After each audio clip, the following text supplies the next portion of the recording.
We're just waiting on everything. Okay, we're all set. Welcome everybody to today's Wethersfield Town Council meeting. Today is Monday, August 1st. Councilman Biggs, would you lead us in the Pledge of Allegiance? I pledge allegiance to the flag of the United States of America and to the republic for which it stands, one nation, under God, indivisible, with liberty and justice for all. Thank you, Councilman. Sue, would you do us the honor of attendance tonight? Councilor Biggs? Present. Councilor Carbone? Here. Councilor Forrest? Here. Councilor Hill? Councilor Lesser? Here. Councilor O'Connor? Councilor Pentelow? Deputy Mayor Mazzarella? Here. Mayor Rell? Here. Thank you. Thank you, Sue. And as indicated by the attendance, we are down 3 council members tonight. And with that in mind, I'd like to just place a couple items on a table for the next meeting. And I'm just doing this so that folks know in advance of any public comment.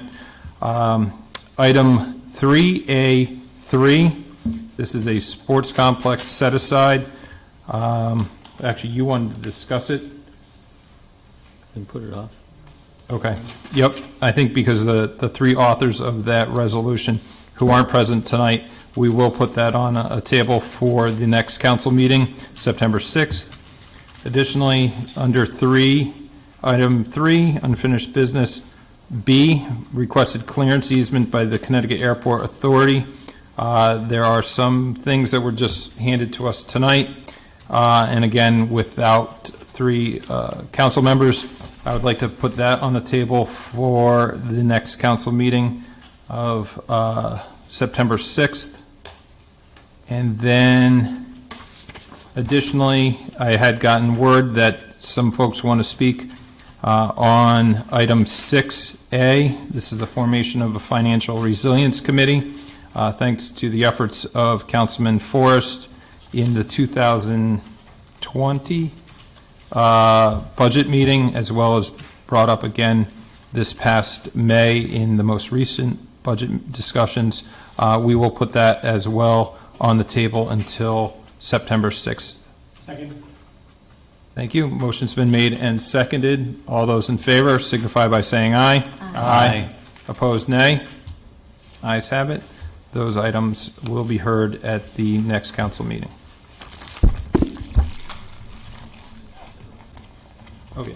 And that does not preclude anybody from not speaking on those. Just know that those items will not be up for any vote tonight.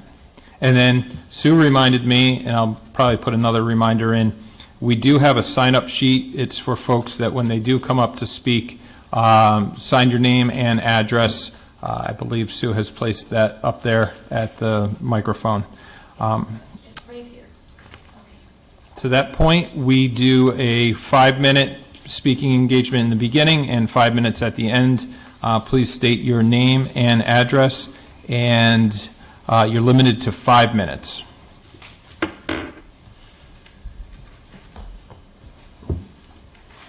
So it looks like the microphone is on.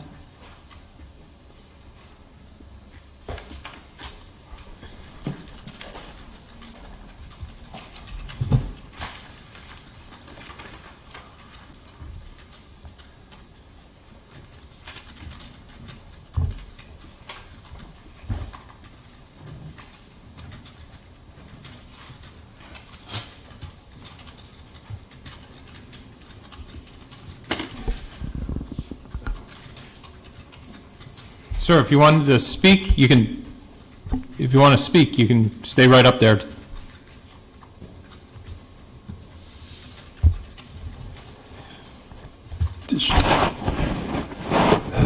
Yeah, I would like to have all you council people go out to the South State Highway right now and check the traffic that's going by left and right.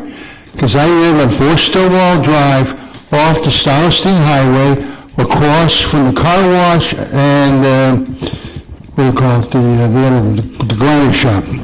And I'm sick and tired of cars going by. I sit outside with my cat every night, and cars are going crazy, left and right, left and right. I don't understand, where is the police to stop these crazy drivers, motorcycles, they're up on the air, going like crazy, people going 75, 80 miles an hour down this highway. You want me to realize how fast they're going down here every night? You go right now, I bet you they're going about 80 miles an hour. I tell you, if you go out there right now, you check it out. Every night, this says, every night, especially worse on Saturday and Sunday, because you get all those motorcycle guys, there are about 50 of them, coming down from Hartford or wherever they're coming from, coming down the highway, and they go like crazy. Where's the police? I don't see any police out there. I'm getting paid to pay taxes for the police department. I don't get no service from that. Where is it? You know, that's my question. I don't have any service from the police department to patrol the South State Highway. It's 35-mile-an-hour speed limit, isn't it? Or is it the I-91 on the South State Highway? That's what I want to know. That's it. Can I just have you state your name for the record, please? Hey, we're in bed now. It's 4 Stonewall Drive.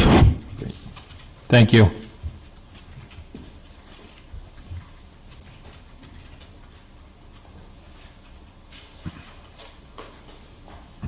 Judy? Ms. Keene? I want an answer. The public comment portion is for you guys to talk to us, and then we take your comments. We will work with the town manager, the chief of police, just to get some answers on that. I have video on my phone of people going by us. I want some action done on the South State Highway. I get right across the street from that guy, like I told you. I mean, come on, every night is this going on. Guys going 80 miles an hour, 75 miles an hour. Oh, it's crazy. Guys on the motorcycles are going up in the air like crazy. You know what I mean? Your concerns don't fall on deaf ears up here. Illegal. And what these people are going with those crazy mufflers that they got and making all those noises. I mean, that's got to be illegal. There's the state of Connecticut passed a law for illegal noise. If you know about that. I do. Okay. It should be stopped. I don't know, what are you going to do about it? You need about 50 policemen out there to stop all this stuff. One person is not going to stop them. Let me tell you. Ms. Keene? Thank you, and thank you for hearing me tonight. To move out of Weathersfield. That's it. Go ahead, sorry. Thank you. My name is Judy Keene. I live at 126 Broad Street in Weathersfield. I have 3 items to discuss tonight. The first is the ARPA money that the town will have in excess of what has already been allocated.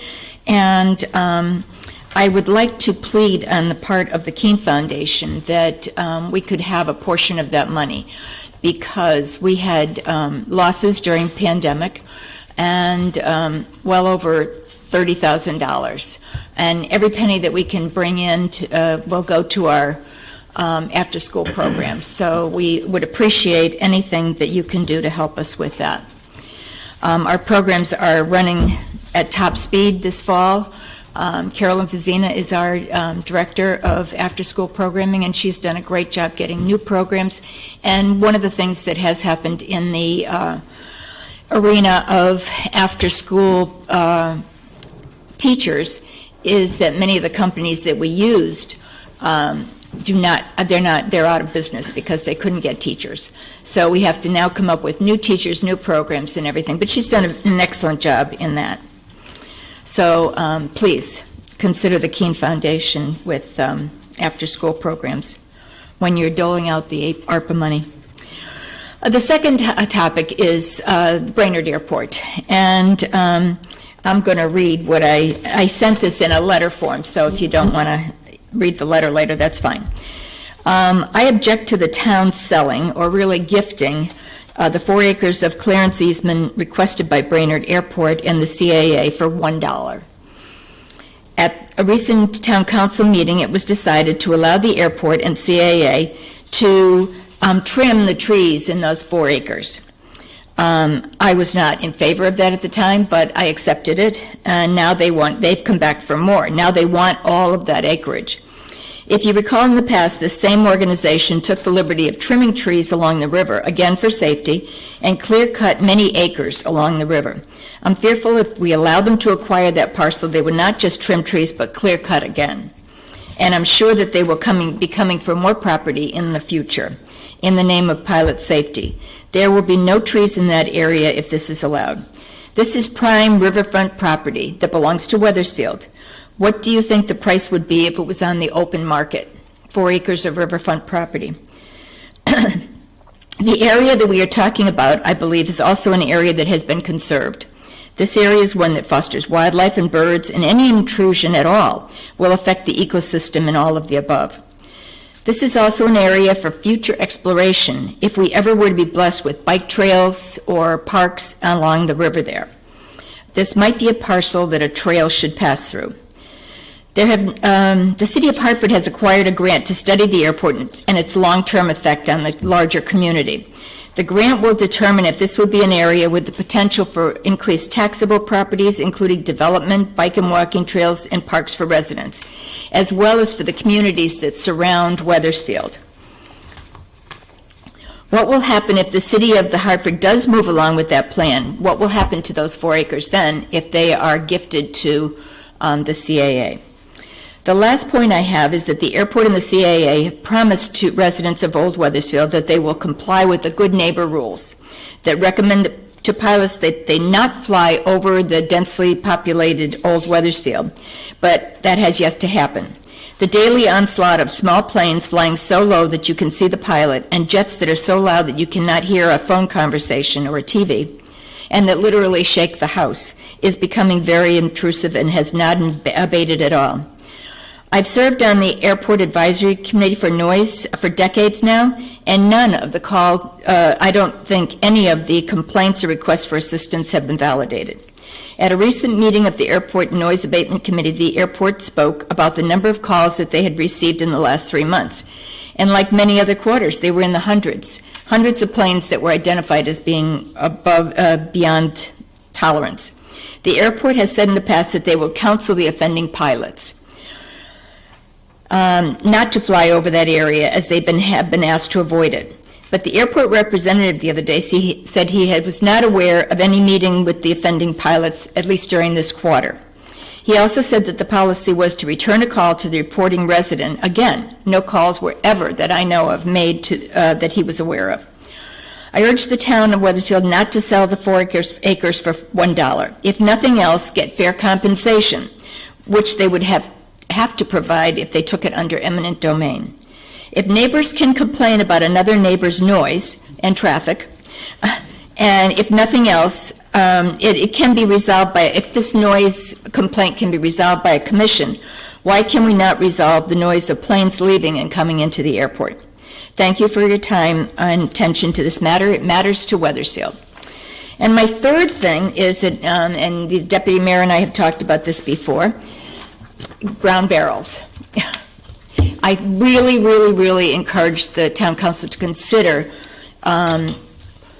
compost barrels, if you want to call them that, where you can throw your brush and your clippings in, and as well as your kitchen waste. And that would save a lot of money in the tipping fees that we're going to be paying once MIRA is done. I guess it's done now. But tax money will go way up if we have to start carting this to Alabama or Ohio or wherever. So having a brown barrel, it's the right thing to do, but it's also going to be the least costly way for us to do business. I think that's it. Any questions? No? Okay, thank you. Thank you, Mrs. Keene. Anybody else? Mr. Young?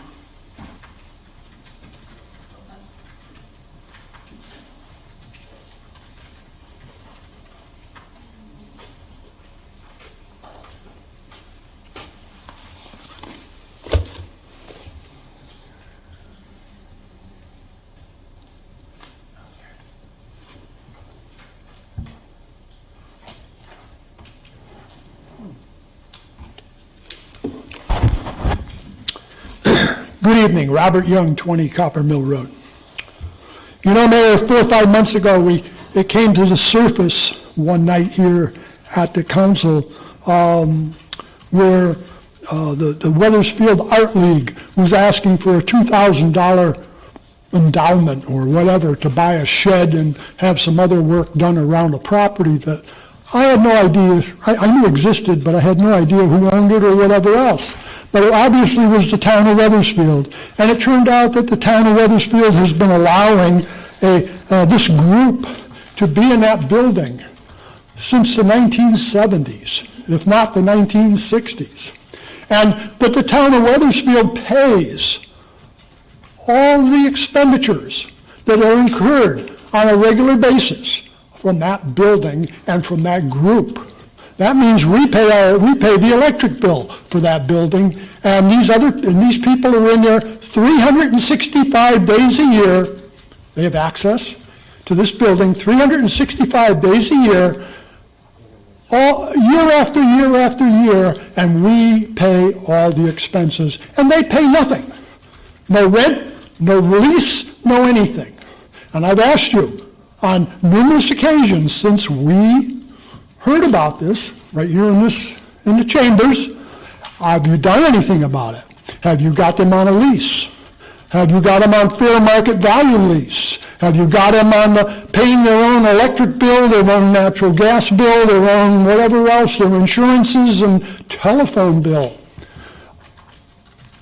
We should not be paying this for them. Or we should vacate the property and put it on the market. The town sells property every now and then and just add it to and get rid of it. We don't need it. We have no use for it. Now, I do know if citizens use in the library a room to go and have a conversation with friends or do some whatever they want to do, and it's for a couple hours, and that's fine. But this group is in there 365, and we pay for everything, and it's got to stop. We have other bad deals in this town, too, that need to stop. Because I don't think the taxpayer, I just got done paying my tax bill last week. And when I think of all of this, I shake my head and I say, this money is just throwing it to the fire, just throwing it to the wind, and it just goes year after year after year. It's not the way things should be done. We're a municipality. If we have people in our building on a full-time basis like this, there should be a contract. They should be paying their own expenses, not us. Next. It was on June 30th of this year, I sent a email, FOI request to our town manager, Mr. Fred Presley, regarding some information that I wanted, and he got back to me saying, well, it'll be 14 days to 30 days to process. And I believe what I was asking him for was some information on expenditures and revenue for one location in the town of Weathersfield. We spent a tremendous amount of money over the years for that Munis general ledger system. And it should have been, and it should be, operating correctly. Mr. O'Neill uses it all the time. And what I was asking for was press one button, and the machine would kick the information out. Here I am, still waiting for this information. I've complained when this has happened before, and I've waited for information from this town for months, when FOI only gives you the matter of a short while, a week, to respond and get the information out. I was on the phone with the FOI people this afternoon, and I'm ready to press my button for a hearing up at their office. Why do I have to wait? 30 days, 31 days. I still don't have the information. So, We're not operating efficiently. And when we had the prior town council member, town manager, Gary Evans in here, it was just like this. Matter of fact, it was even worse.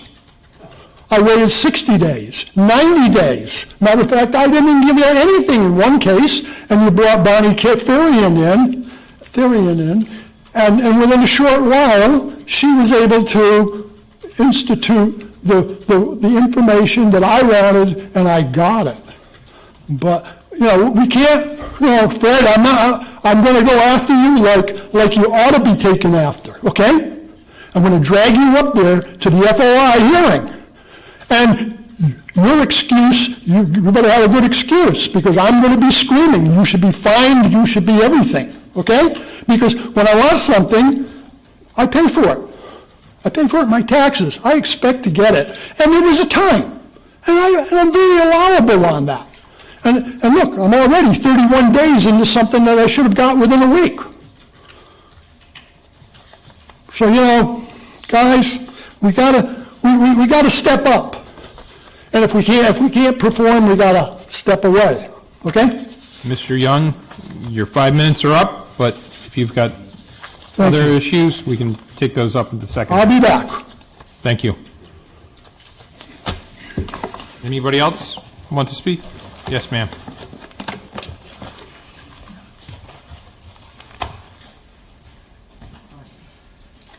Good evening. My name is Tamitha. Just make sure you sign the sign-in sheet that's up there.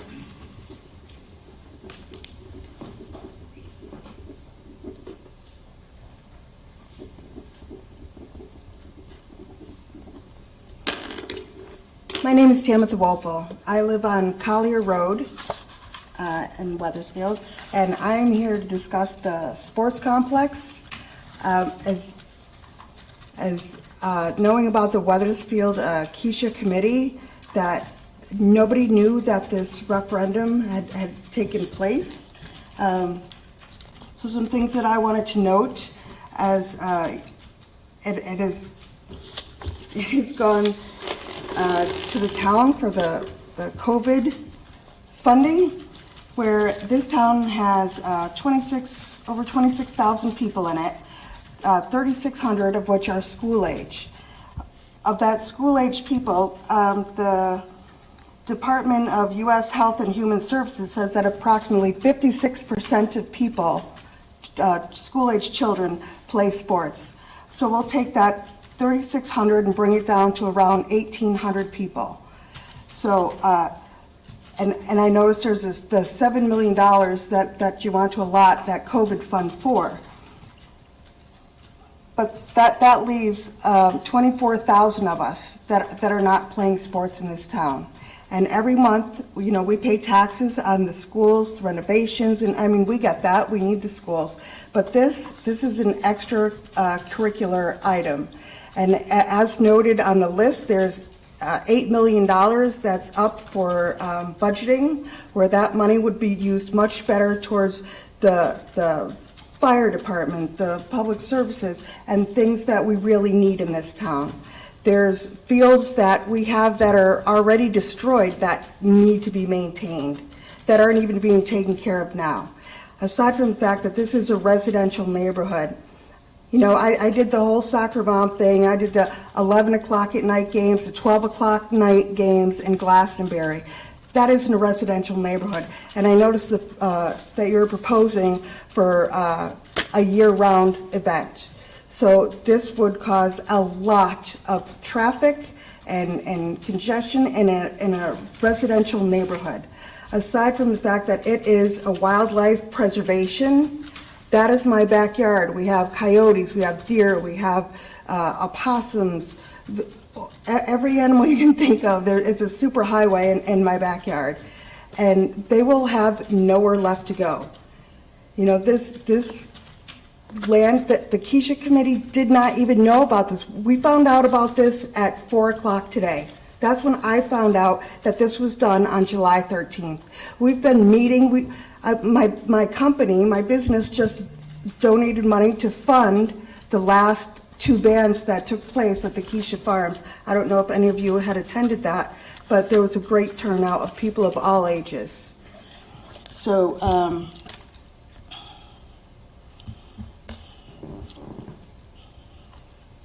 yeah, and I mean, on our road, there's, Collier Road is already like an Audubon. It is a highway. We have the traffic flags there on a regular basis. I mean, it's, 60, 70, 80 miles an hour, not even joking. We talk about putting speed bumps in and stop signs in, because it's a cut-through. It's an absolute cut-through. And for the Keisha bands, like, no one was supposed to park on Collier, but they did. So it would greatly affect the whole residential neighborhood.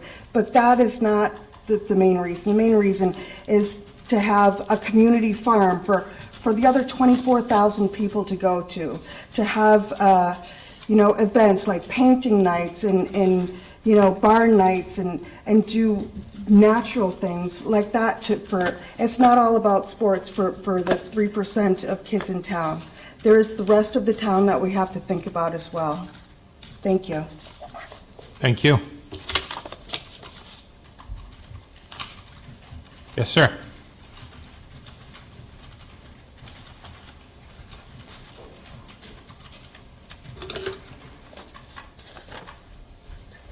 That's it.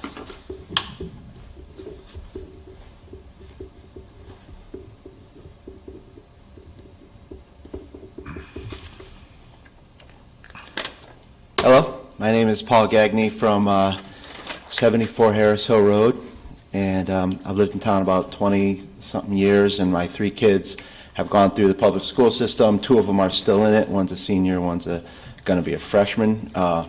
One has gone off and is at Southern, a student athlete there, and I'm talking about nothing too, critical, but more just about trying to embellish the basketball backboards and rims at the parks. There's a lot of kids who play at the parks, a lot of adults play there, and they could really benefit from a nice 72-inch acrylic breakaway rims as opposed to kind of like the half-shell small rims and backboards, like the double rims that if you shoot and miss, it goes like 20 feet. And just to increase the experience of having a nice place for kids to go. In adults, I'm 55 in two days. I still go there. There's actually a gentleman who puts together a morning league on Sundays at 7:30 a.m. We've gone down there and we play, and it's a great thing to do. With my kids he goes with one of the girls who plays on the high school team, and they train there. And it's just a very, it could really be embellished and be a lot more satisfying place to play basketball and have a place for kids to go with some proper backboards and rims. And I know we have 10 courts in town, but it'd be great to have them all fixed up, but really could just look at like the main ones, being like Crane Court, the one at Mikey's place. It's a nice treated court, so the court's beautiful, but the rims are horrible. I mean, personally, my jump shot's not that good, but it's horrible there. When I'm indoor, it's a lot better. But really, this is for the people. I'm trying to represent the people your constituents who aren't here today, and that's the kids. They're the ones who aren't going to show at one of these things. And so I just want to say, I've looked at them online for less than $3,000. You can get a top line. They don't even break if you throw a rock at them. So for like $6,000 a court without being installed, you can have, really take it up a notch and really make our town look good as far as giving kids a place to go and do something that's good for them. I've coached in the leagues. I've coached basketball. I've coached soccer. I know a lot of the kids here, and it doesn't end with kids. Like I said, I mean, you could be out of high school and still go down there. If you go down to Mikey's place on a Friday night, there's a lot of basketball being played, and it's a lot better it's a lot better than other things kids could be doing with their time in young adults. So I don't think it's that much of a outlay to get a nice return on investment. And I know there is some of the ARPA money too around, so this maybe the timing's good, but something to, to consider, because when we go to play basketball, there's only a couple parks that we'll look at. The one up on Cedar Street, the one at Mikey's place, and I think the one by Greenfield is supposed to be pretty good too, but there's more that could probably even be done, some more things to them to improve them. And I'd like to thank Judy Keane for the Keane Center too, because it's nice to have a basketball league there. We play there on Wednesday mornings at 6:30 a.m. And now we're in a Wednesday night league there as well, so it's nice to have a outlet, to go play basketball. So, yeah, that's what I wanted to bring up today. So thank you for your time, Council. Thank you. I was actually going to ask you, just to give us, some priorities, Mikey's Place, Cedar Street, and Greenfield, some priorities. I mean, as you mentioned, if we have 10 courts, $6,000 a court, and then that's without installation. So maybe if we can discuss it with the town manager and director of Parks and Rec. If we can prioritize some of the courts, maybe we can do that. Yeah, I think some people have mentioned we've tried to go with the pickup league behind the Keeney Center, and over on. So that's one that could probably use something too. I think there's some things in our packet for Cedar Street and Mikey's Place as well. Okay. Appreciate it. Thank you. And at 55, you need a breakaway rim, huh? No, I'm for the jumper, those soft air. Got it. Thank you. I'll just say I play with this guy. He's fibbing about him not being good with the jump shot. I'm not fibbing. Anybody else wishing to speak at the first public comment section? If not, we'll move on to the council reports. Anybody, council members with reports from boards or commissions? Go over there first. Everybody's pointing to Councilman Forrest. I have one too. Go ahead, Mayor, through you to the town manager. I talked to the interim chair of ZBA, and we have, I think, a few vacancies of the regular members, although there may be alternate members.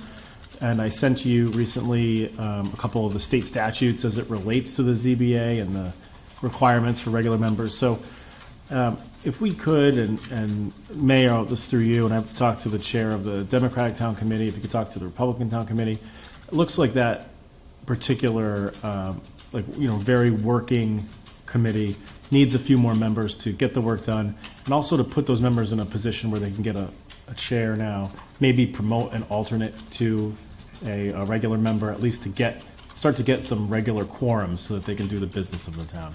So I know it's not maybe a very politically charged or, take up huge business, but they do need to do their work, and they need a couple people to do them. So also to the general public, if you're interested in serving, please talk to the town manager.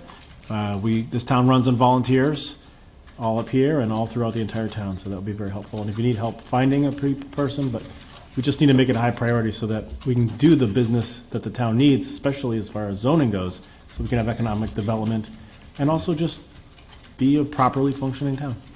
So that's what I have from the ZBA.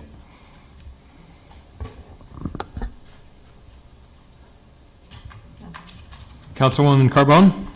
Thank you. So just a few things from the Youth Advisory Board. Just wanted to encourage our residents to reach out and, access any services. If you're feeling food insecurities or have any special needs, please do not hesitate to reach out. Reach out to them directly here. The number's on the website, but it's 860-721-2977.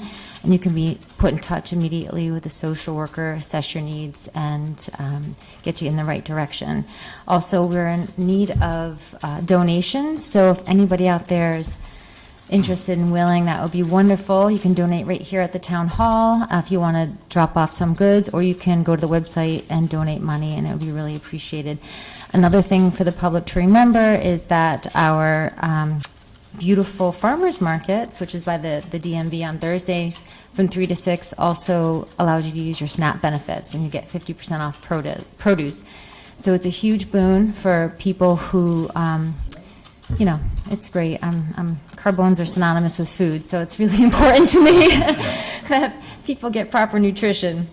Another thing they're doing, which is a great service to the town, is the school supply and backpack program.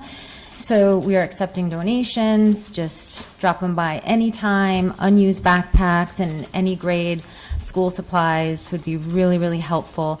All you need to do to access this service is fill out an application. You can come and get one downstairs at social services, or you can just call, they'll email one to you directly, and pickup will be August 23rd at the community center. So please, I encourage you to take advantage of all those. And that's it. Okay. Thank you. Councilman Lesser. Thank you, Mayor. I have three things in terms of reports from boards and commissions. First, on July 19th, I attended the Food Truck Festival the Parks and Rec put on along with the Wethersfield Education Foundation. It was a wonderful event. I hope it's the beginning of an annual event, and it was a great place to have dinner. But there was a really wonderful turnout, and I think and hope that we will have a food truck festival each year. Secondly, on the following night, and you'll see the theme of dinner and food again, and me eating again, but the Wethersfield Advisory Committee for People with Disabilities had their annual picnic and got to meet a lot of the folks that get the services and benefits from the advisory committee, and that was a wonderful evening on the 20th. And then lastly, in terms of boards and commissions, last Thursday night on the 28th, Parks and Rec Board had a tour. Thank you to Kathy Bagley.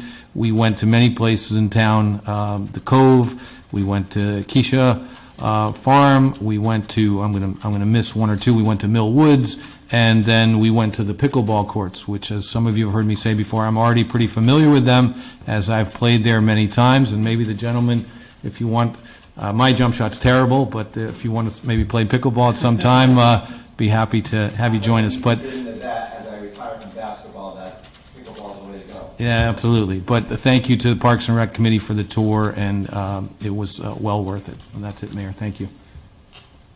So what you're saying is you worked off the food trucks and the picnic at the pickleball? Yes, and hopefully we'll have a council outing sometime for pickleball. But yes, thank you. Mm-hmm. And then we all received Fred's email, Parks and Rec, and I think you probably worked with, I don't know if Kathy's back there. Kathy is, yes. You worked with her to make sure that everybody's together with the use of those courts at Stillman for both pickleball and tennis now. Yeah, that's a good point, Mayor. So the courts will now be, as they were before, joint use, tennis or pickleball, so the residents, whichever they prefer and choose. Got it. Good, thank you. May I ask a question about pickleball? So can a resident, can a resident lower the net to the right height on their own, or is that something that physical services has to do, or? I'm going to defer to Kathy if that's okay, Mayor.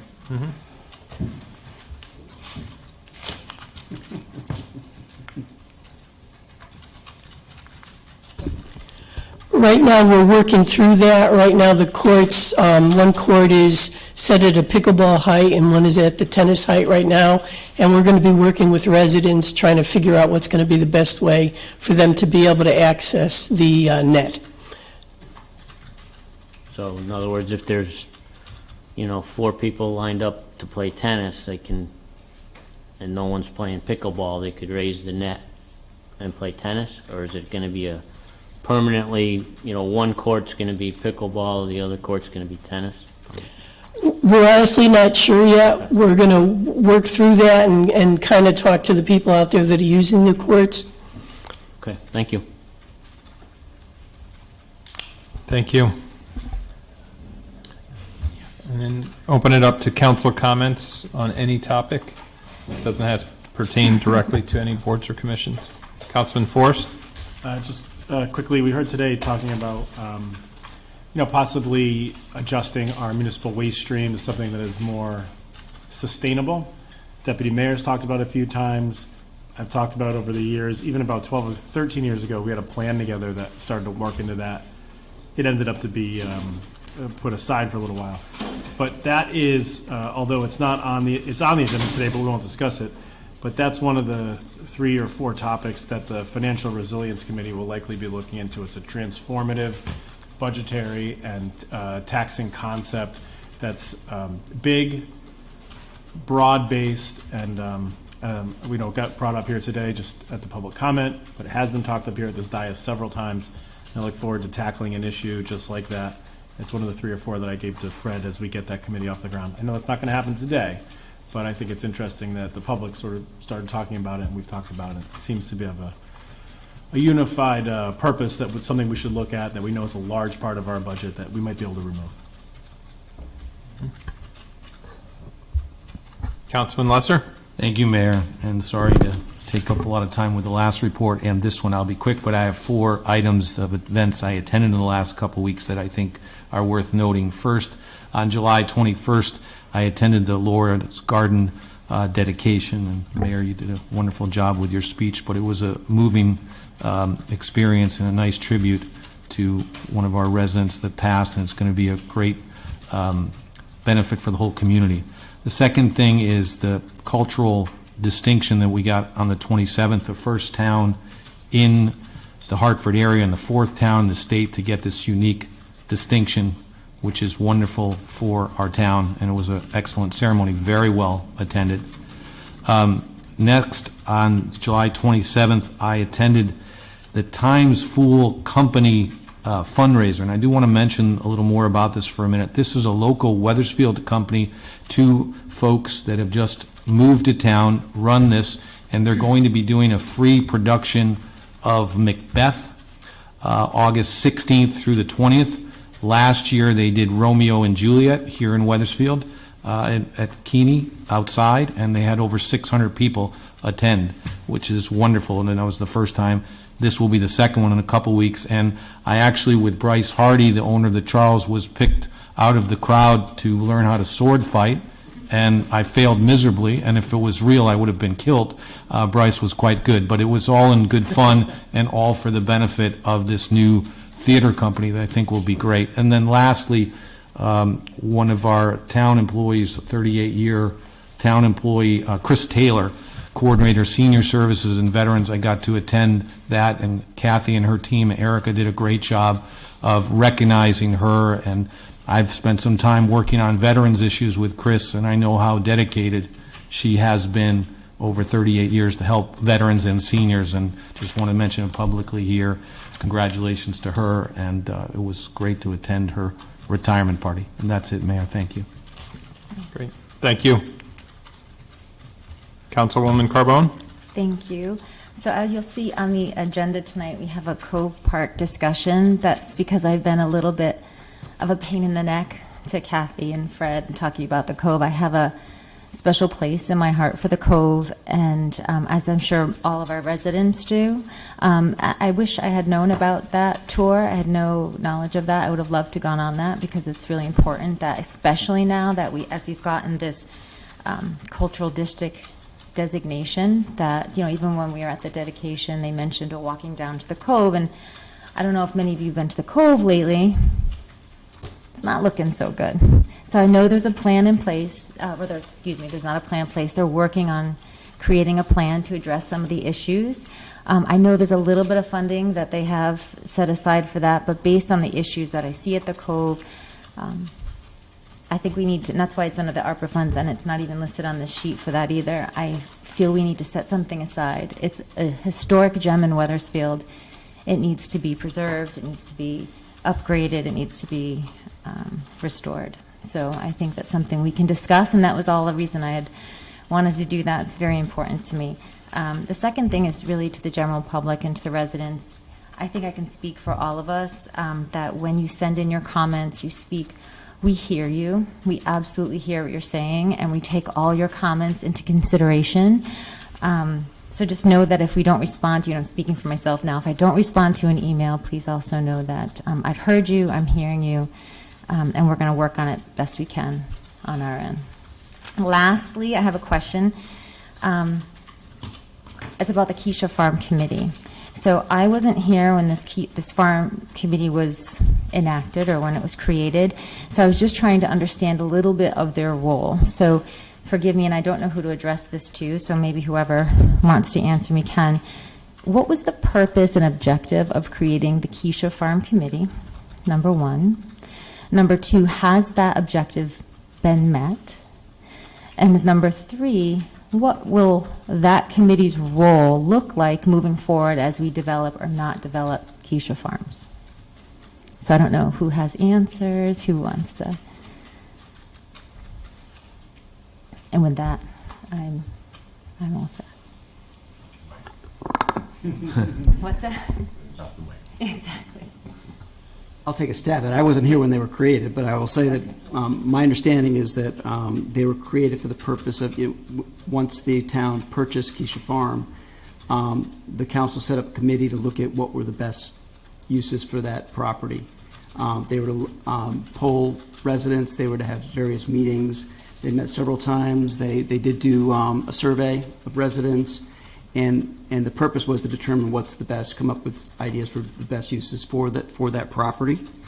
They did present a report to the council with their recommendations based upon that work.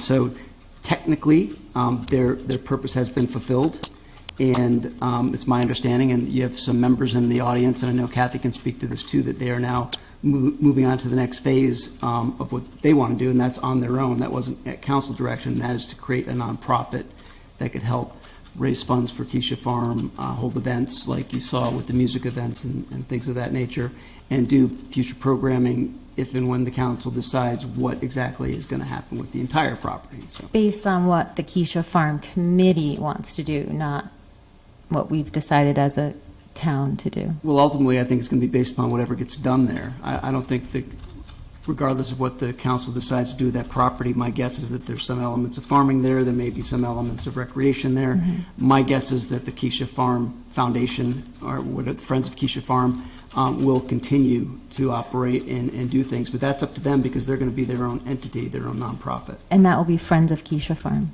I believe so, yes. And please, anybody correct me Yeah, if please. I've missed anything. Mr. Deputy Mayor? So I just want to understand, and I brought it up at a prior meeting, and it got a little bit heated on my part, but I still don't understand that, are we turning over X amount of acreage to control of the Keisha Farm 501? That's what it appears to be. So,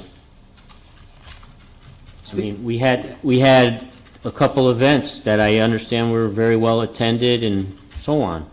How did those come to be? Who decided that we were going to have a venue at the barn for some activities? It didn't come before the council. So what's to say that the Keisha Farm 501 decides to implement 25 acres to farming? Who approves that or doesn't approve that? Or I'm just trying to understand how it works. In my opinion, once they gave us their report of their survey results, et cetera, and we were told they were going to form this 501 and there was 5 bullet points, I believe. We never voted on that.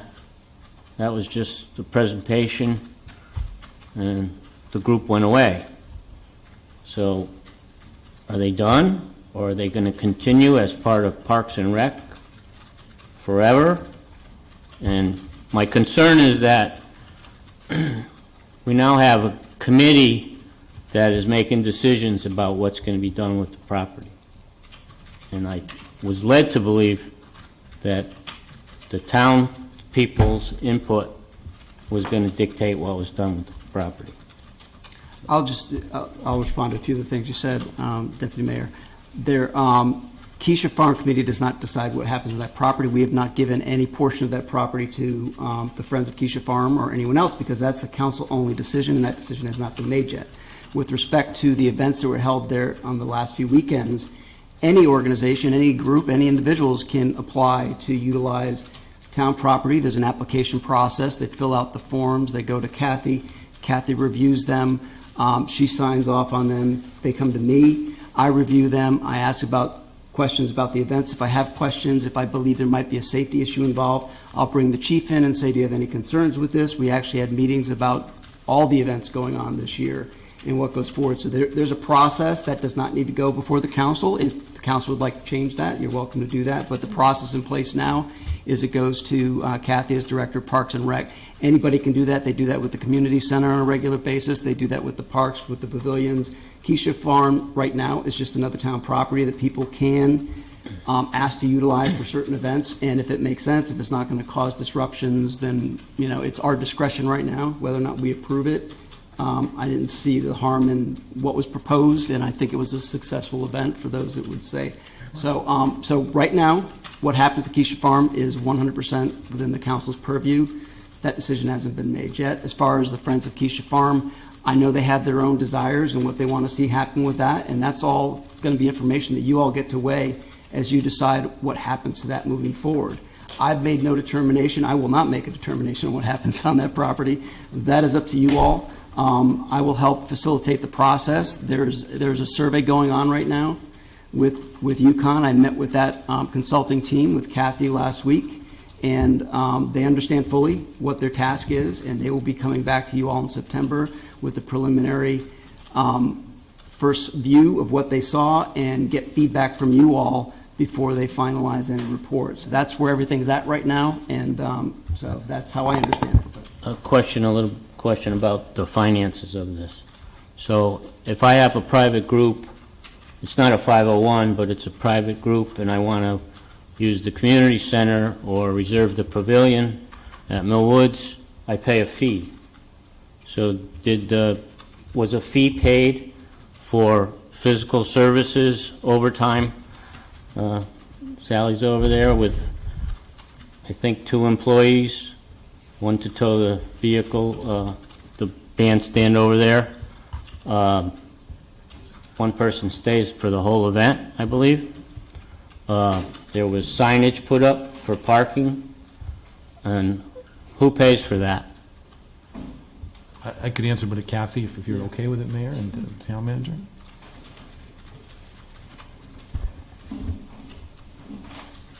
You did answer my question, by the way, so thank you.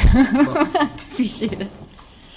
Regarding the concerts, we worked with the police department to develop a parking plan because of the area and to be aware of that. So the no parking signs were put up during town time. So those were put up during town time, as they are for any event that we do in town.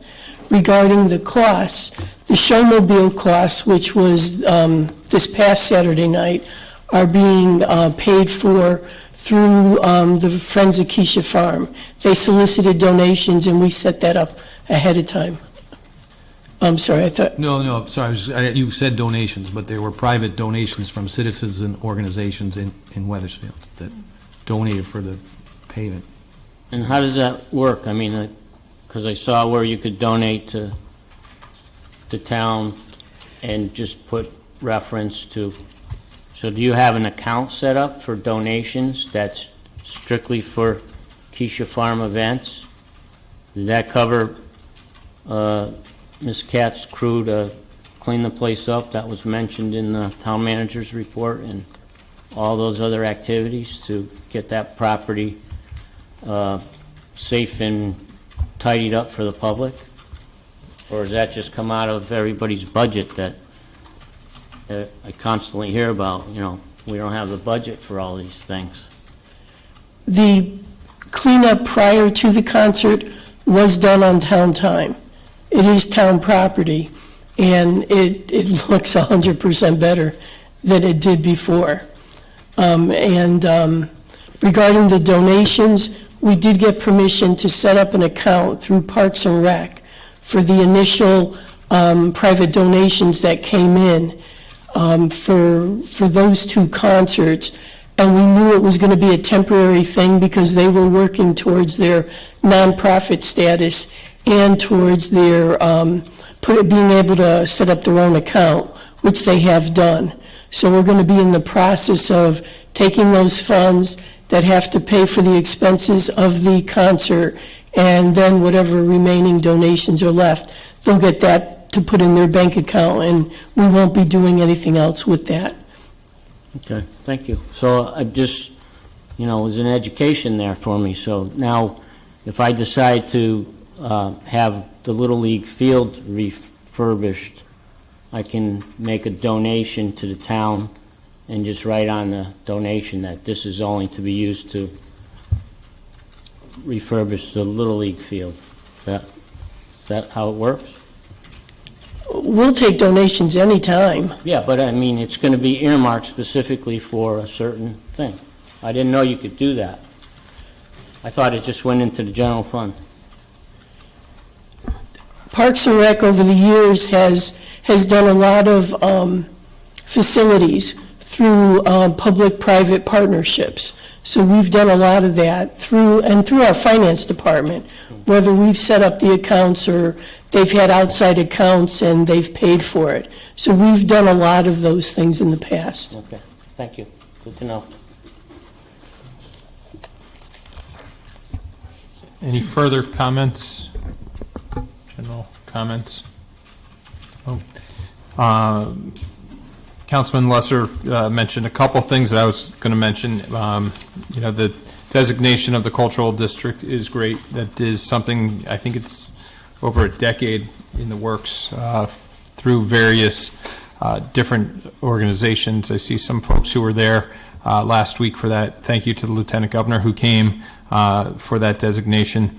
It is the first in the Hartford area, but we are the fourth town in the state of Connecticut to get that cultural district designation.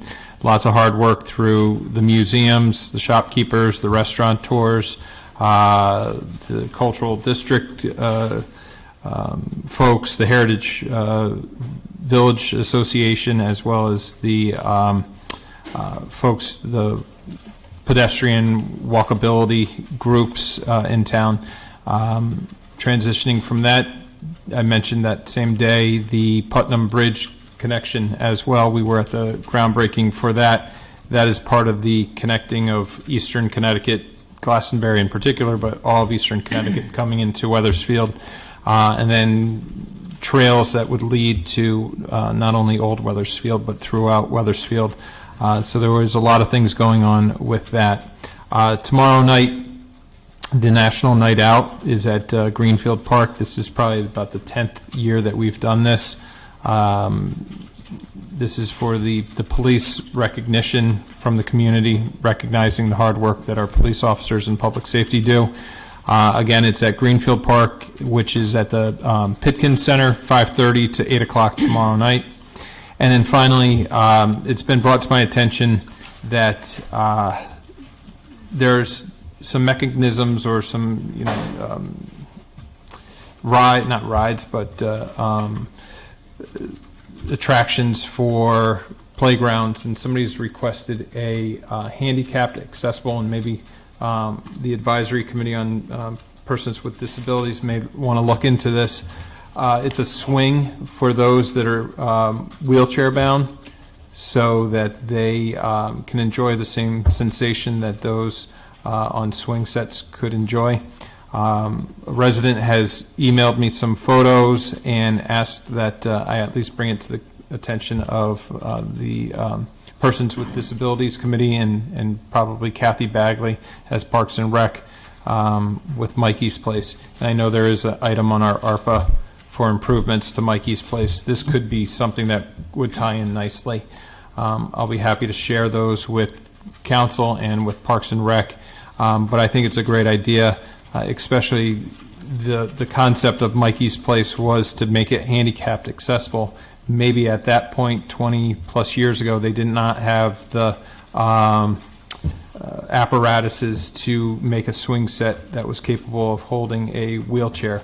But some of the stuff that I had received from this constituent actually looked really appealing, especially for those that would miss out otherwise not being able to enjoy it. So that is something I will be happy to share with the council and with Kathy and her team. Hopefully we can do that with the improvements to Mikey's Place. That's about it from me. Councilman Biggs? Thank you, Mayor. Not to go after you, I know you're shutting us out, but thank you all for reading off my list. That's all I have to say. Nice and quick.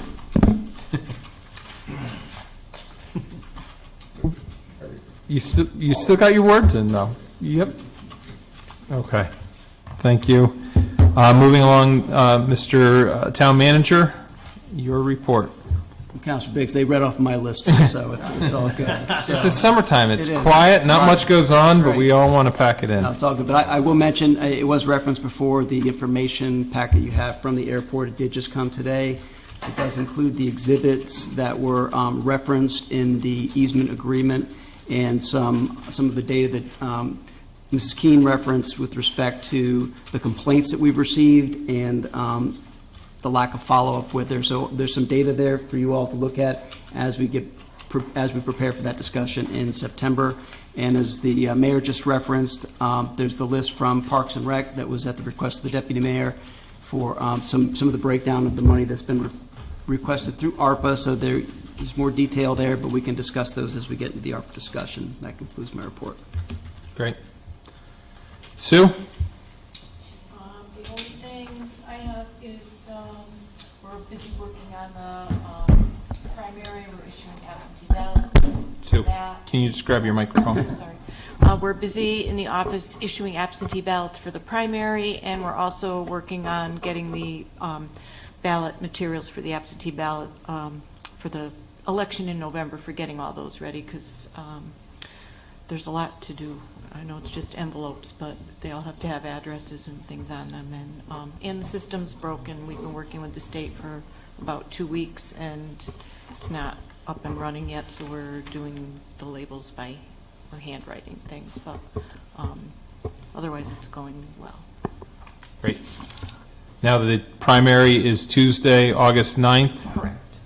And did we change one polling location from the Keeney Center to the cultural, to the seniors? Pitkin Center, Pitkin Center? yes. So, The Pitkin Center has 2 places there, okay. so there is. Do they go in separate doors or same door and then you just go to different locations? I'm not sure how it's actually laid out, but I can check on that and get back to you. Well, it would be good to do a test run during a primary in August. Absolutely, yeah. For it, so. And I know cards have gone out to residents in the 2nd district that they would be voting now in the community center. And I neglected to mention, after Councilman Lesser mentioned Chris Taylor's retirement, which was a lovely day. Thank you to the staff for putting that on. Mary Thibault is retiring as well. And I want to thank her for her years of service to the town. I know many of us have worked with her on both the Veterans Committee and Memorial Day Parade Committee. She's going to be sorely missed, but I wish both Chris and Mary all the best in their retirement. And moving right along, I think we've got some resignations and then appointments to boards and commissions. And let me just get to that. I think we've got from Matt 2 resignations. May I have the floor, Mayor? Yes, sir. Move this council to accept the resignations of Adam Ovian of 56 Broad Street, term 12/20/21 to 6/30/24 from the Economic Development Improvement Commission, and also Claire Mead, 373 Main Street. Her term was 5/20/19 to 6/30/23 from the Historic District Commission. So moved. Discussion? Hearing none. All those in favor signify by saying aye. Aye. Opposed, nay. Ayes have it, motion carries. And then we have one resignation from EDIC as well. Mr. Deputy Mayor? Move to accept the resignation of Shelley Carbone to my right, term of 11/15/21 to 6/30/24, as she cannot serve on a commission and as council member, right? Second. Motion's been made and seconded. Discussion? All those in favor signify by saying aye. Aye. Opposed, nay. Excuse me, who made the second? I think Councilman Forrest did? Okay, thank you. Motion's been made and seconded and voted on in favor. All those said aye, so motion carries. And now, Mr. Deputy Mayor, some appointments to boards and commissions. Motion to make the following appointments for tree warden, James Sheehan, town employee for physical services, arborist. Term is 8/1/22 to 6/30/23. To the Historic District Commission, Christopher Hall, 46 Garden Street, 8/1/22 to 6/30/23. Also to the Historic District Commission, Catherine Simmons, 484 Main Street, term is 8/1/22 to 6/30/23. And also Timothy Gothers, 16 State Street, 8/1/22 to 6/30/24. To the Housing Authority, Stephen Kirsch, 65 Bailey's Lane, 9/1/22 to 8/31/27. To the Youth Advisory Board, Barbara Rue, 79 Main Street, 8/1/22 to 6/30/25, and Stephanie Vernil, 195 Walcott Hill Road, 8/1/22 to 6/30/25. Second. Motion's been made and seconded. All those in favor signify by saying aye. Aye. Opposed, nay. Ayes have it. Motion carries. Moving on to, let's see, we're going to discuss, I guess we can discuss ARPA funds in our packet, and the town manager will talk to us about some time-sensitive projects. This is for discussion. I guess we can narrow it down to any particular items at first, and then go forward with anything else that we may have. Yes. And in your background information, we did kind of outline what has been spent to this point, or reserved. And so right now, out of the full amount of the 7.6, there's about 4.3 million that remains to be allocated, and that's what this discussion is part of. As far as time sensitivity, there are a few items on the list, and actually there's one more that I'm going to add to that list because it was brought to our attention today that due to the extreme heat we've been experiencing, one of the items on the CIP list was a new HVAC system for the police station. The recent weather has made that more apparent that we're going to need to replace that sooner rather than later. So I'm going to suggest that you consider funding that piece of equipment, which is approximately $200,000. Some other items that have been brought to my attention that are needed soon are the Luca chest devices for the ambulance department. We also need to move forward with the Plan of Conservation and Development update, which was $50,000 from CNEF. That project needs to go out to bid like within the next month if we're going to meet our deadline on that.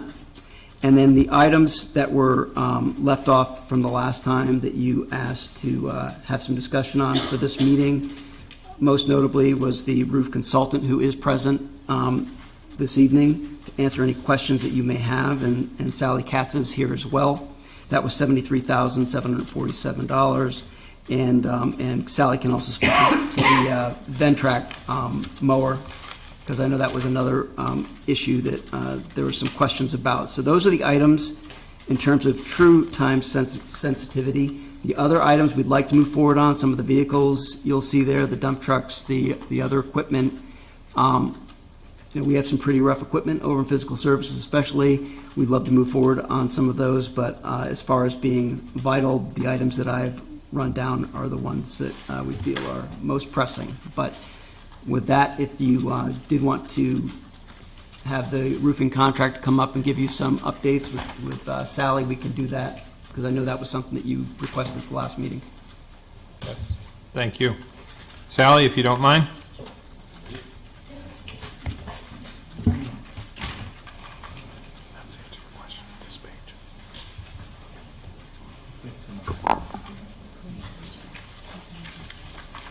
Sally Katz, Director of Fiscal Services, and I'm with Mike Boudreau, who is our representative from Tremco. Tremco is our roofing partner, our consultant, and also does our repairs. There are two contracts that we hold with Tremco. One is for the emergency maintenance, so leak response and smaller repairs. And then we also do, normally in CIP, a second line item to Tremco for projects for repairs that are of more of a significant size. Mike is also here. He's been working in the town for longer than I have, and is quite knowledgeable about all of the different roofing systems, the different size roofs that we have, and the program that we've been instituting so far.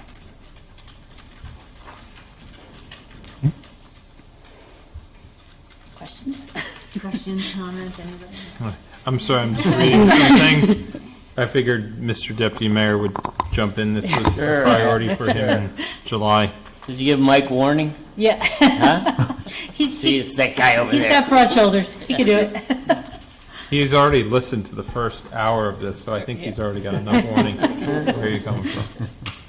Thanks for coming in, Mike. Thank you.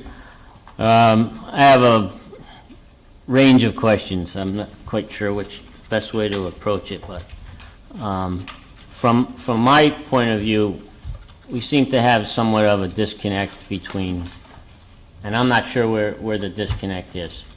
Let me give you an example. I know you put this extensive report together. Sally's provided us with some snapshots of it. And the first thing that came to mind was the 5 elementary school roof conditions. I looked at the summary Sally sent us, and of the 5 schools, everyone says, and I don't have it in front of me, the exact wording, but eventually requires replacement. I'm not sure how you word that.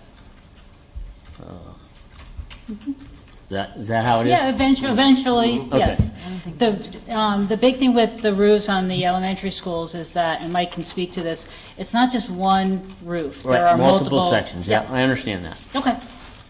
So we had a consultant come in and assess all our 5 elementary schools, and they put a report together. And they said, all the roofs need to be replaced, just a blanket statement. Where your report didn't say that. Your report said specific roof sections needed to be replaced. It was more detailed. But they came away with all the roofs need to be replaced, and they put a dollar figure in for that. I look through the report, and I see where the Cove warehouse roof says replace immediately. But that doesn't show up on our town radar, at least not at the council level. No one said, hey, we need to spend $20,000. It was a small amount. I guess it's a small roof. But no one said, we need to fix this roof right away because it's leaking.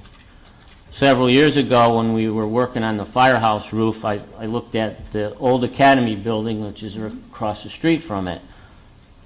You know, to a untrained eye, that roof looked to be in worse shape than the firehouse, yet nobody was talking about the old academy roof. I even asked the people that work in there, I said, is the roof leaking? They said, no, it's fine. They said, don't worry about it. We have everything important in vaults, so we don't care if the roof leaks. But nevertheless, the firehouse roof, I tried to get a handle on how long it leaked. And I'm talking with fire department personnel. It ranges from 6 years to 10 years that the roof's been leaking. I personally went in the building prior to it being repaired. There was water running down the stairwells, there was black mold on the walls, and it had been an ongoing situation. So I'm trying to understand, did Tremco repeatedly get called out to fix the roof and couldn't fix the roof, or wasn't able to, solve the problem? Or did Tremco say that the roof is shot, it needs to be replaced, and they said that 6 years ago or whatever, and no one's ever come out there? So in the big picture, I'm trying to understand, what's the usefulness to having a contract versus calling Tremco whenever something leaks? Maybe you can... Yeah, I'd be happy to answer that. So just kind of going back a little bit, a step further, I've been involved managing your buildings as they were before now, going back around 2007, okay? I look at a roofing system in multiple ways. We're either going to repair a roof. If it's not a repairable situation, I'm going to report we have to restore. If it's not a restorable candidate, then we have to do a little more investigation and now start to develop the funding that's appropriate and adequate to develop a nice roofing solution for the long haul. So there are a lot of these scenarios that you just mentioned real quick, but with the fire department, and yeah, we have been attacking, trying to put that fire out, but the next day, more and more damage that was occurring on that particular site, okay? So we tried our best due diligence, funding just maybe wasn't available, I don't know, I don't control the purse here, so. I understand. But getting involved in a maintenance scenario, a lot of the roofing systems, as a consultant would come out and tell you, yes, he makes money. Most consultants will come out, and it's easy to pull a piece of paper off of a shelf, quite frankly, and deliver you a portfolio of roofs, A, B, C, D, E, F, G, however you want to call them, and identify them as a failure, or identify them, oh, we're past the point of true waterproof protection. And which that means is, okay, your district, in most cases, especially a lot of your schools, are in the essence of about 30 years old, and just as an average. Now, most people in the roofing industry, NRCA, which is the National Roofing Association, will describe to that as being, we lost that capability of having waterproof protection of that facility. Now, when you go to some other companies like myself, Tremco is actually a manufacturer with a servicing wing, WTI, Weatherproofing Technologies. That's actually the contract and who manages your buildings for now. Our job is to keep you guys watertight. Our job is to go clean the drains, make sure all your flashings are taken care of and all the details are orientated so you don't have continued failure. We don't have $5 million to replace Emerson Williams. We don't have $5 million to replace Webb or more. Roofing, since I've started in this business in 2000, actually it goes back to 7th grade in 1990 or 88, but quite frankly, has doubled. It doubles every 15 to 20 years. So the costs since we initially came involved now have gone up rapidly. So, but when we're looking at the roofs, again, I'm going to go back to, I'm going to look at your roofs as a repairable solution, but you have restoration candidates that are out there where we can save your existing asset, saving you about maybe 50 to 75% of your actual taxpayers' dollars to actually service, give you back to serviceable or green categorized roofing systems. So the maintenance program is keeping you guys going as long as possible. Now, yes, there is that chance. You know, there's no magic wand or anything of that nature that's going to actually give you, when's that real true waterproofing going to belly up and fail? Now, so do we look at those bad apples? And we did some of the surveys back about 3 or 4 years ago. I'm not sure if you have this data. We did thermal scans of every roofing system. Now, if I was just looking at your roofs visually, I'd probably say you're dying a natural death. But because I did thermal diagnostics of your roofs, I know what's inside it. So with my database and how we broke that down and how I manage your buildings, I'm using that data along with our servicing data as how many schools or buildings have leaks in your environment, which you don't have many, that you're actually performing very good. You have a few bad apples here and there that we have to constantly attack. But we're coming from a more scientific data approach to help you build it and maintain your existing system with the program. So. Do you have a system of tracking all the requests? Sally has her own, I believe. Well, we go through, Mike, and that's why when, part of the question was about the maintenance contract. And I talked with Mike, how many calls have you gotten? What are the responses? What are the time and materials costs? And that's when we looked at the cost. If we had done a time and materials of all of the calls that we got last year, we would have exceeded the cost of the current request for the maintenance contract. Our program, is really developed. We're looking at every roof. So here at the town hall, you have 15 different roofing sections, as it were. You do have one little leak that keeps stemming around an HVAC unit, which we keep on attacking a little bit here and there, not specifically roof related, but we're doing it anyways underneath that contract. But if we weren't servicing the other side during that maintenance, well, we might have leaks over there too as well. So we're looking at every roof with the maintenance service program called TremCare that we've been working with you guys for a long haul. And to answer your question, in your database, you all have access to it. We can set you up with key code password access to see everything individually. We have generated that report that actually brings up every leak call for the past year, where it was, photos, analysis, everything of that nature.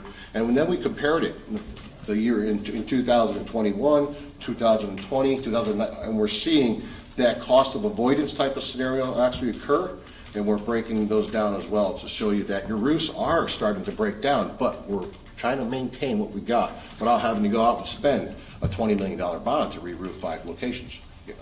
When you get a service call, if you will, do you price it out as if it was a? Nope, it's all paid underneath the contract with the service program that we have that's designed in our contract with you. So how do we know the $2,100 to $2,600 Yep. of what it would have cost? How do we know that? Yeah, in the report, it actually tells you how many hours it physically took, how many men, and what kind of materials, and there is a price allocated to that within our reporting that delivers you those costs.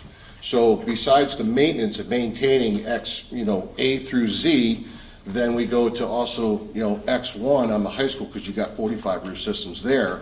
We're actually making sure that those are all being maintained as well. But all your leak responses are covered within that contract term, plus the maintenance. So killing 2 birds with 1 stone in that regard. So talking about the town hall. Yep. Sure. When I go by the building, I see these stains on the Around the outside of black streaking you got going on? black streak in both sides of the building. Yep. So I did look at your report, and it suggests gutters and drains or whatever. I'm not sure if it's what kind of system's up there. And it's recommended that we repair that or, correct the problem. Does that, your report was like 600 pages, I think.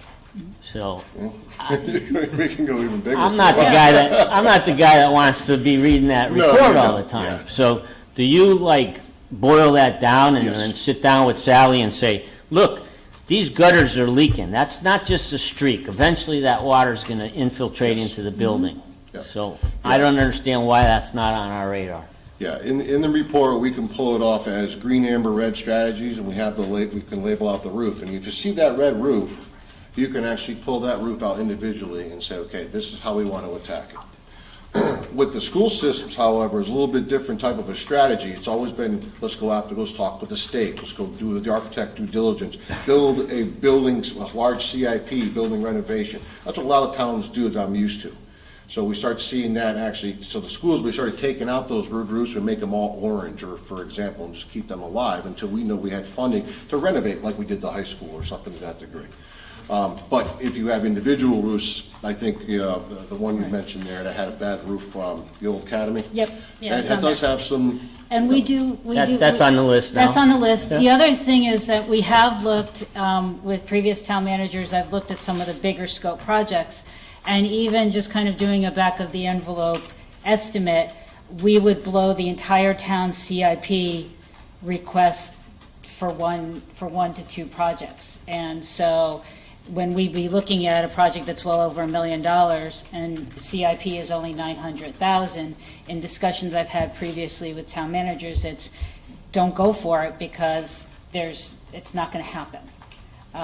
So certainly, along with Mike, a more substantive, long-range planning for roofs is something that I would love to do.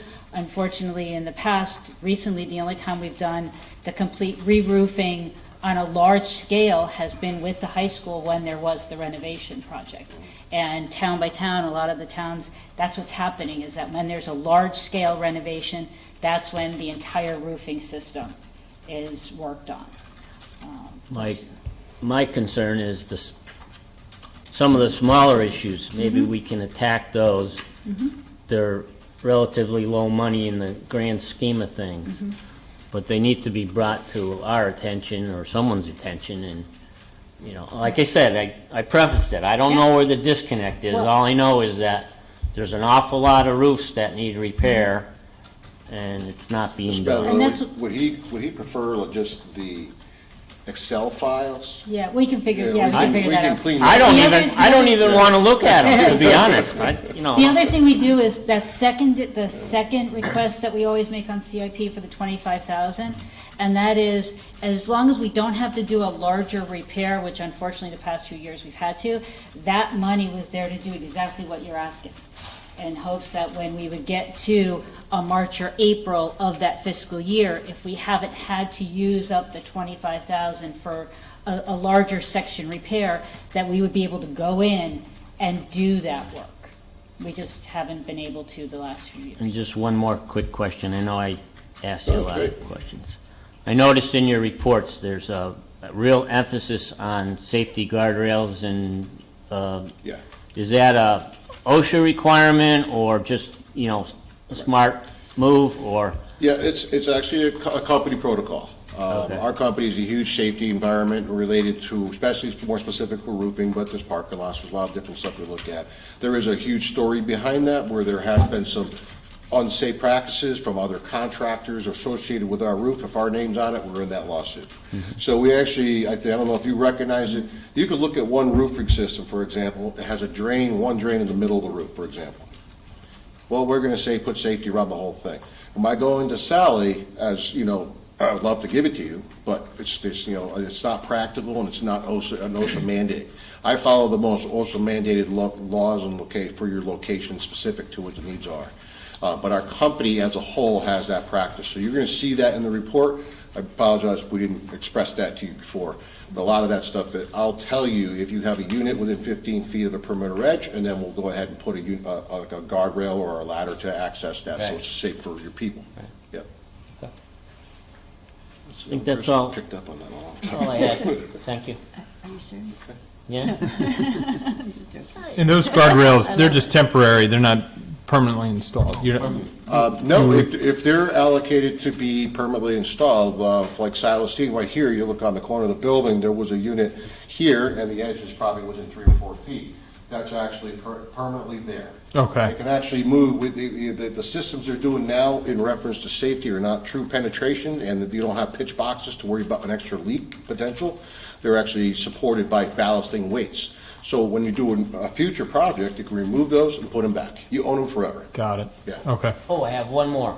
Go for it. Sorry about that. I may have triggered a memory. One more. Your program has a 24-hour call center or whatever. Is there a response time in the contract? Or, I noticed in Sally's report, the last item, there was a comment by, I'm not sure who generated it, but, the person said, hey, I've sent numerous emails, this classroom's leaking, that classroom's leaking, and some of the, I got the sense the guy was getting frustrated that he wasn't getting a call back. The other thing I noticed was, X amount of days between when it was called to when the thing was closed out. Now, some of it, I think, was in the winter, so if you had 2 feet of snow on the roof, I can imagine, Sure. You can't do anything. Yep. Our contract reads, when we do hand that to you, it reads, you have 3 versions of a leak response. Emergency, we're here with that day or within 24 hours. Moderate, it means we're here within 2 to 5 business days. And then if it's not emergency type of scenario, it's 3 to 5 business days after that. Okay. So that's where you see a little bit of a gap. Thanks, I won't ask anymore. That's good. Anyone else for Mike or Sally here on Tremco? We do have it, if I'm not mistaken, is in the additional CIP, CNF, time sensitive? Yep. Okay, 2 lines, 25 grand. yep, and 73, 747. Okay, I think we're good. Thank you. Thank you. Thanks Thank you. for coming in. Yeah, You got thank it. you.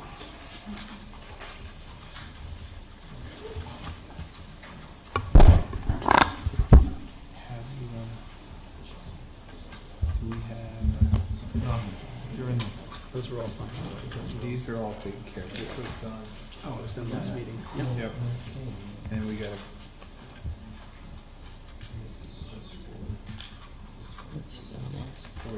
No. So there's an item on the top of the list, the bottom spreadsheet here, for the time-sensitive items. I put a number in there for nonprofit requests, as you all have received emails from the farmers market saying that they had revenue loss or they had to spend money on supplies and equipment to keep going through the COVID pandemic. You've received the request from Mrs. Keene tonight, and you've also, Bonnie had previously received a detailed analysis of revenue loss from the Historical Society, which was over $146,000.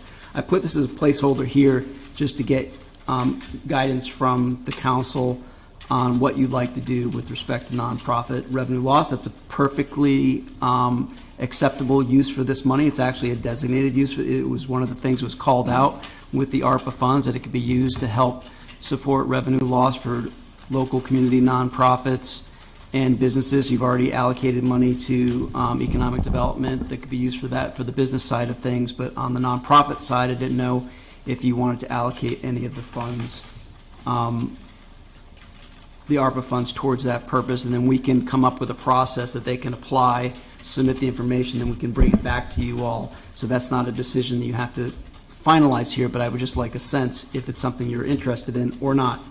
And then I can let these organizations know one way or another, and then we can develop a process to bring those back to you. To allocate within that $100,000. Or whatever. I just threw a number out there. I mean, I don't know what that number is. So obviously, I just rattled off some, like, just Historical Society alone says they have, 146,000. And I don't know, Ms. Keene, if you had a number that you had for loss, and I know for a fact the farmers market did not state any number. They just said, we'd like some of the money, so. About 36,000. So those are kind of ballpark for you. And again, you don't have to decide that tonight, but I just would like to, before, we allocate everything, I think it's important to recognize that there are definitely needs out there, and they've been expressed to the town, and I just wanted to make sure it was on the radar screen. Councilman Biggs and Councilman Lasser. Thank you, Mayor. Town Manager, I think it's a good idea. I just want to make sure that we have absolute control over this situation. I think that every nonprofit that can come out will come out and request funds. So I would also suggest that there be some type of cap saying that, each entity is only allowed this much at maximum to keep the pot open for multiple nonprofits that have a chance to, get the support. It'd be hard to say, I'll give you 60,000 and I'll give you 100,000, because now we're in, some deep stuff. So I think if we, as long as we can definitely come up with a solid plan on how we're doing that. I'm happy you said about the application process, because that was something I was going to question. I think a cap for individuals, up to, would be a great idea. That's all I have. Great idea. Councilman Lasser? Thank you, Mayor. Agree with Councilman Biggs, and just to add, I definitely think we should have a set aside of some funds for nonprofit, a process which we're going to have, and a certain limit. There's probably going to be more needs than we're going to be able to fund, but they're so worthwhile. So as a directional item, yes, in my opinion, we should set aside some funds with a process and a cap.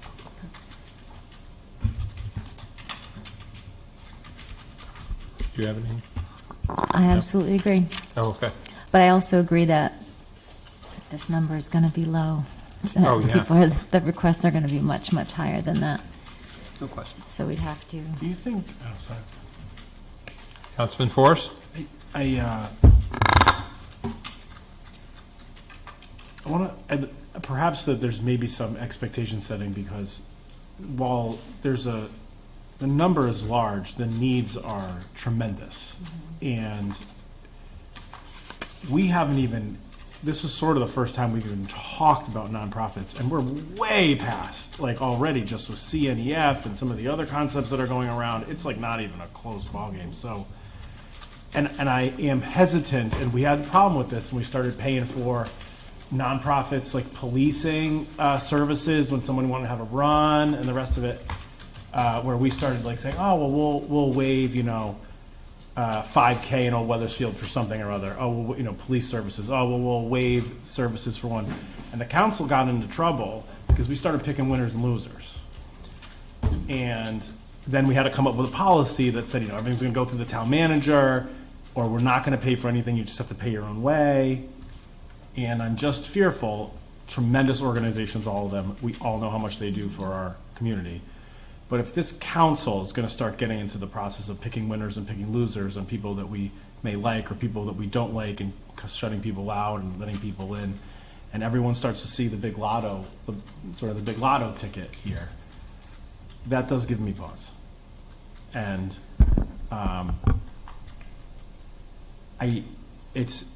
it may be that we allocate a piece if the council thinks it's that important, and then maybe we leave it up to the discretion of the town manager, or something like that. Even then, we're still sort of picking winners and losers, so I'm not trying to be hypocritical up here. And so I think it could be a slippery slope. So while it feels good and it's very easy, you could even, we've got a lot of professional people in here, but you could even see a situation where people vying for funds of good nonprofit organizations within town, right? Oh, I'm trying to get a piece of that pie, but then another nonprofit's trying to get a piece of that same pie, and then, there's like a little bit, now there's a competition amongst people that do great work. I just have a little bit of a nervousness about that, and we just, like in the last 2 or 3 days, one request went to the next request, I'm sure that went around, oh, this is now a thing, right, and the snowball effect. So,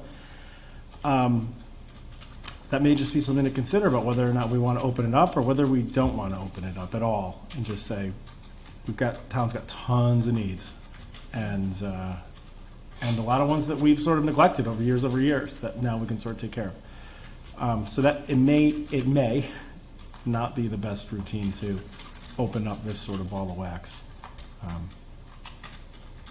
Just food for thought on that one. I'm not saying I'm pro or con, but we've seen it happen with the other things. That's it. Mr. Deputy Mayor? Yes, I completely agree with Councilor Forrest on this, and this council actually, we got involved a little bit with it with the Veterans Commission, I think.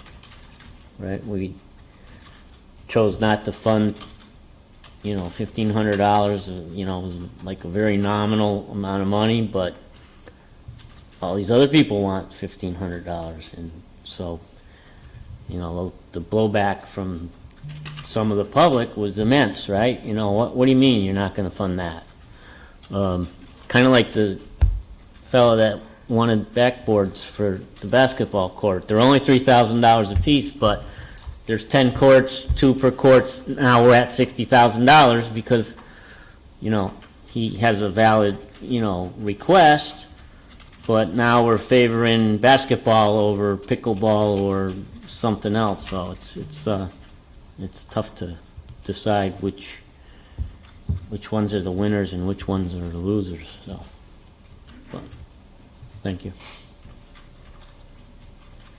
Yeah, I agree. I mean, it's very difficult. At first, when Councilman Lesser and Councilman Biggs mentioned it, I was just thinking in my head, town manager, Mike O'Neill from the finance department to be able to check the, validity of nonprofit status and, maybe review some of the books.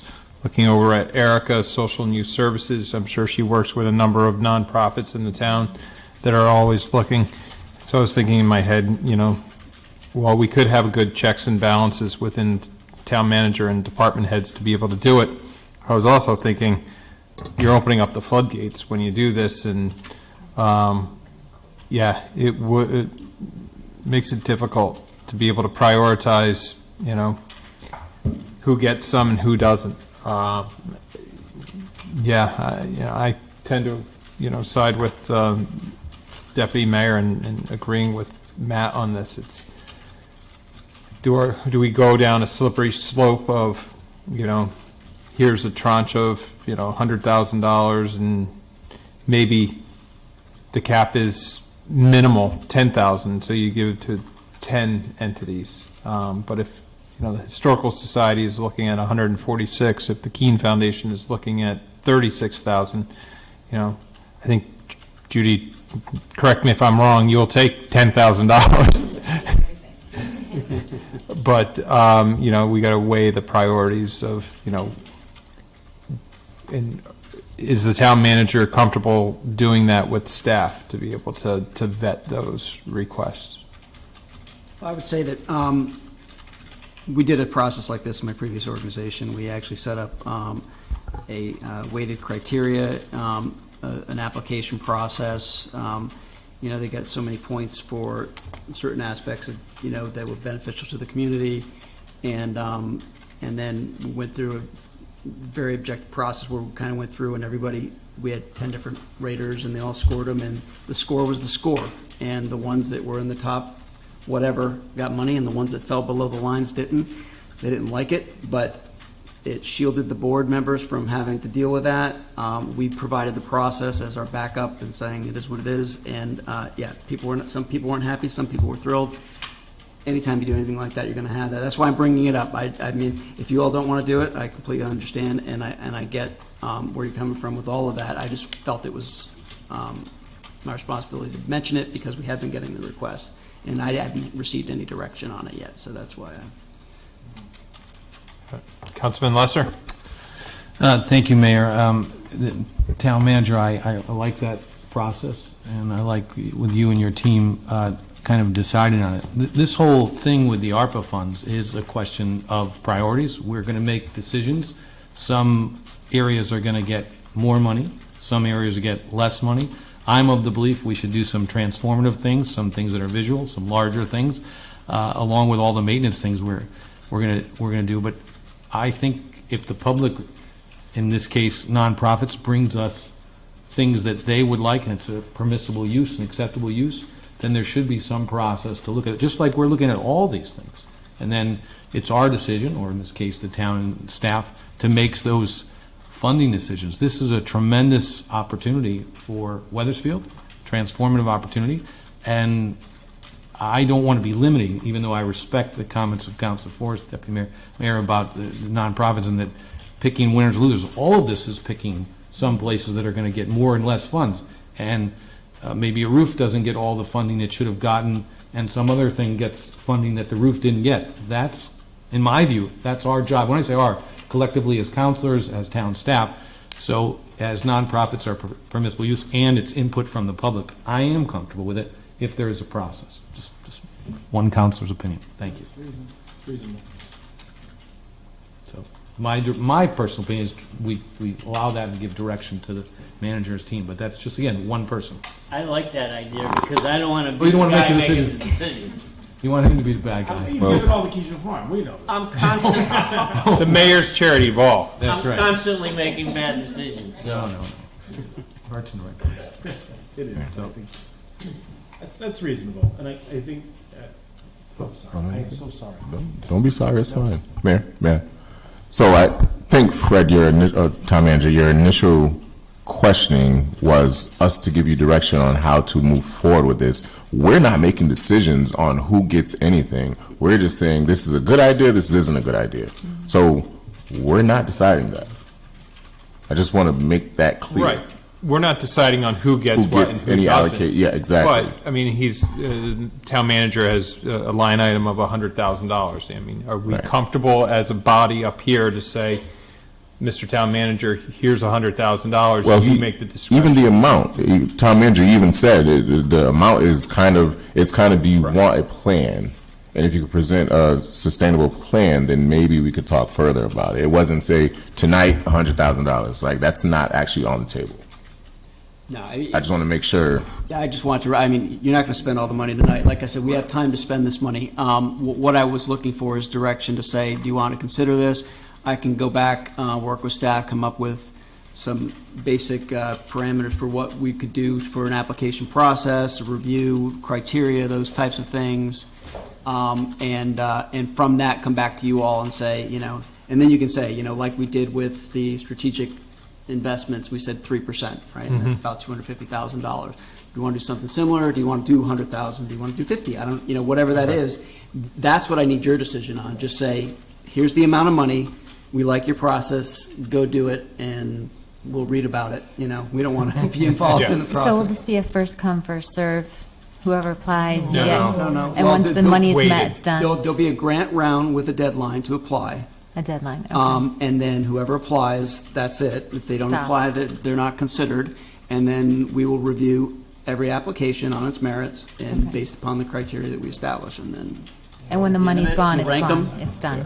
So I think it's appropriate to at least let you come up with that, and we can easily say, nah, we're not in favor of it, and just, throw it out. But I think just cutting it off right here is not even getting an opportunity to see a possible project. I think we're in That's how I consensus. was coming at it. That's Yeah, just. I think we're all in consent, agreement that, we can give discretion, a certain amount, not to exceed a certain amount, to the town manager and staff to be able to work through that plan, to be able to vet through an application process and weighted scores, what you believe is, a priority, and dole out amounts that you see fit, Committee sees fit. committee sees fit. With an overall number from us. Right. Yes. Yeah, I think it's fair that we'll fund it and whatever level as we sort of work through all this.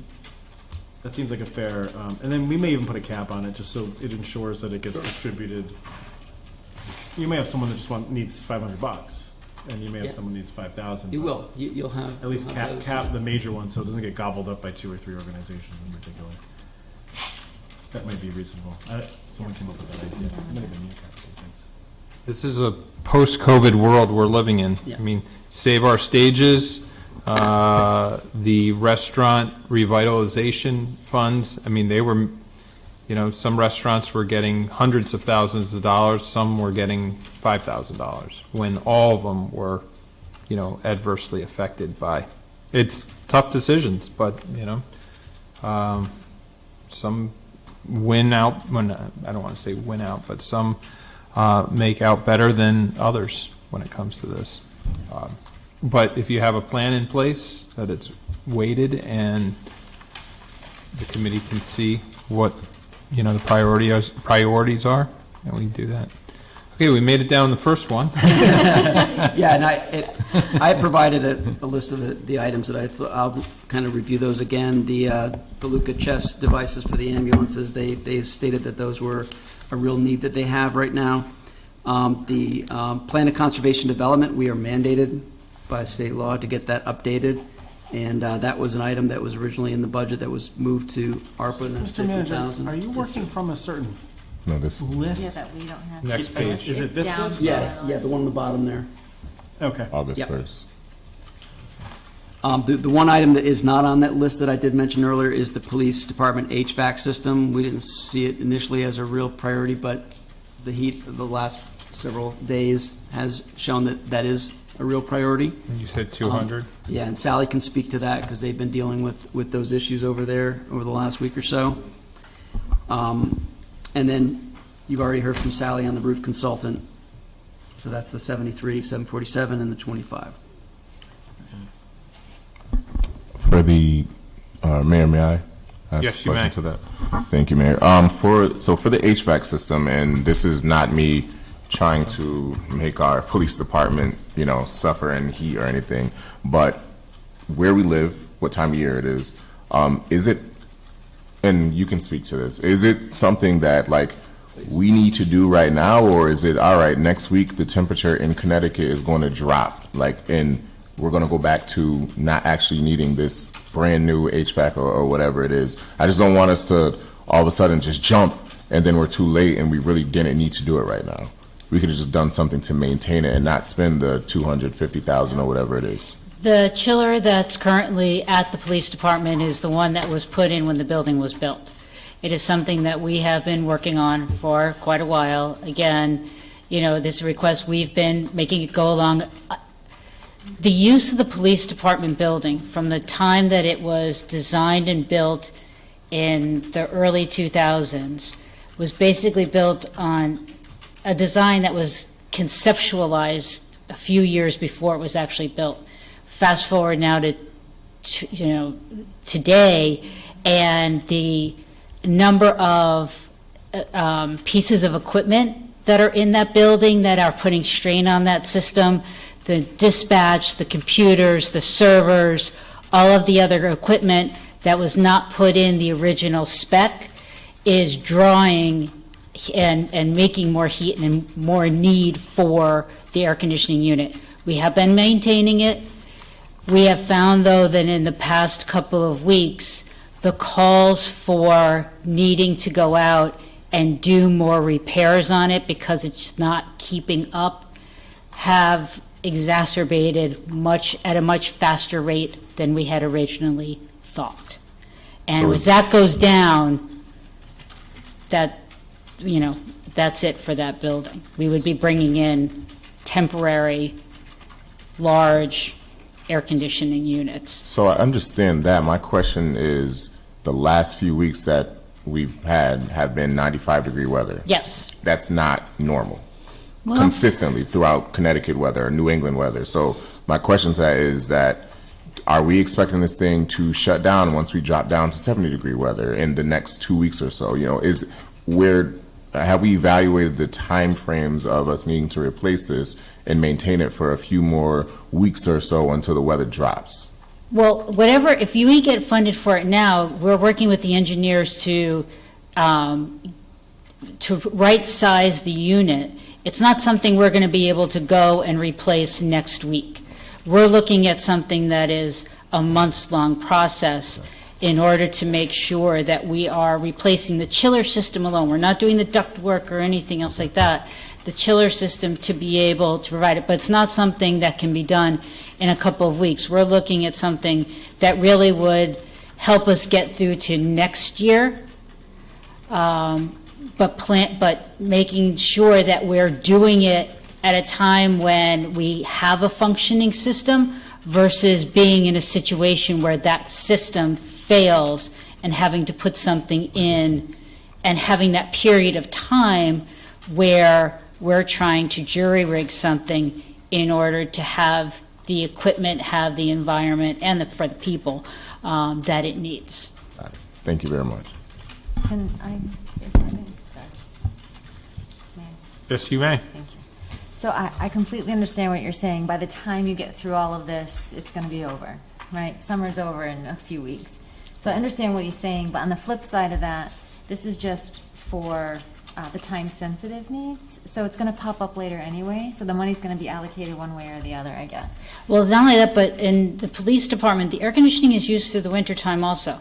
It is not something that gets shut off because of the heat that's generated by all of the equipment in those back rooms. It may be turned off for the offices and for the communal areas, but in the back of the house operations, the air conditioning is on even during shoulder seasons and other things in order to keep the temperatures and the humidity control in the server rooms and the other equipment rooms in the building. So I do have another follow-up question to that. You did mention something about this, the quick one would be interim, quickly done to help get you through, but then you mentioned something about next year. Well, what I'm saying is that if we were to have Would this money go for the project next year as Yes. well, or you'll be coming back for that? No, this is the one and done, to replace that unit. What I was saying is that if the current system goes down and could I not be understand. fixed, Yeah. then we would need to go out to a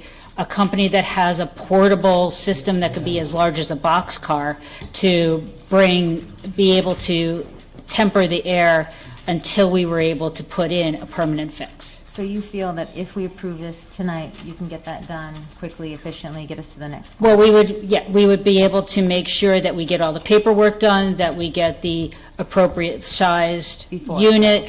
That has to go out to bid because of the scope because of the price of the project. These types of units now that used to be a 4-month lead time, we're looking at now an 8, 9, 10-month lead time. So we're actually already looking forward to late spring and summer operations of 2023 by doing something now in August of 2022. So please forgive me. No, So what you're fine. saying is even if we approve this tonight, we're still not looking at 8 months, so there's still a possibility we'll have to do something in the interim if it fails. Yes, but we are hopeful that we've got the system running to where we can keep it operational. Unfortunately, and I've said this before, when it comes to mechanical things, my fingers are always crossed that we are doing our best. We've got professionals to keep our things in operation, and our confidence is high that we're going to be able to keep it running. That is what we always aim to do in the best way that we can. Mr. Deputy Mayor? Sally, I recall Officer Gove coming into council about air conditioning for the servers. They upgraded the servers, and it's in a room, I'm not sure where, room or cabinet or whatever, and council approved upgrading air conditioning specifically for that server area. Is that not working, or? No, they put in a split unit into that one particular room. This is something which is building-wide, the chiller. Right now, that unit is doing what it's supposed to do. It's a smaller unit for that particular room, because that was an add-on. You remember what kind of money that was? I don't know what his request was for. Okay, thanks. Switching over, if I can, with the police department generator. Yes. You and I have gone back and forth. You've provided a lot of information. I had requested that we get an outside company that was familiar with the unit to take a look at it.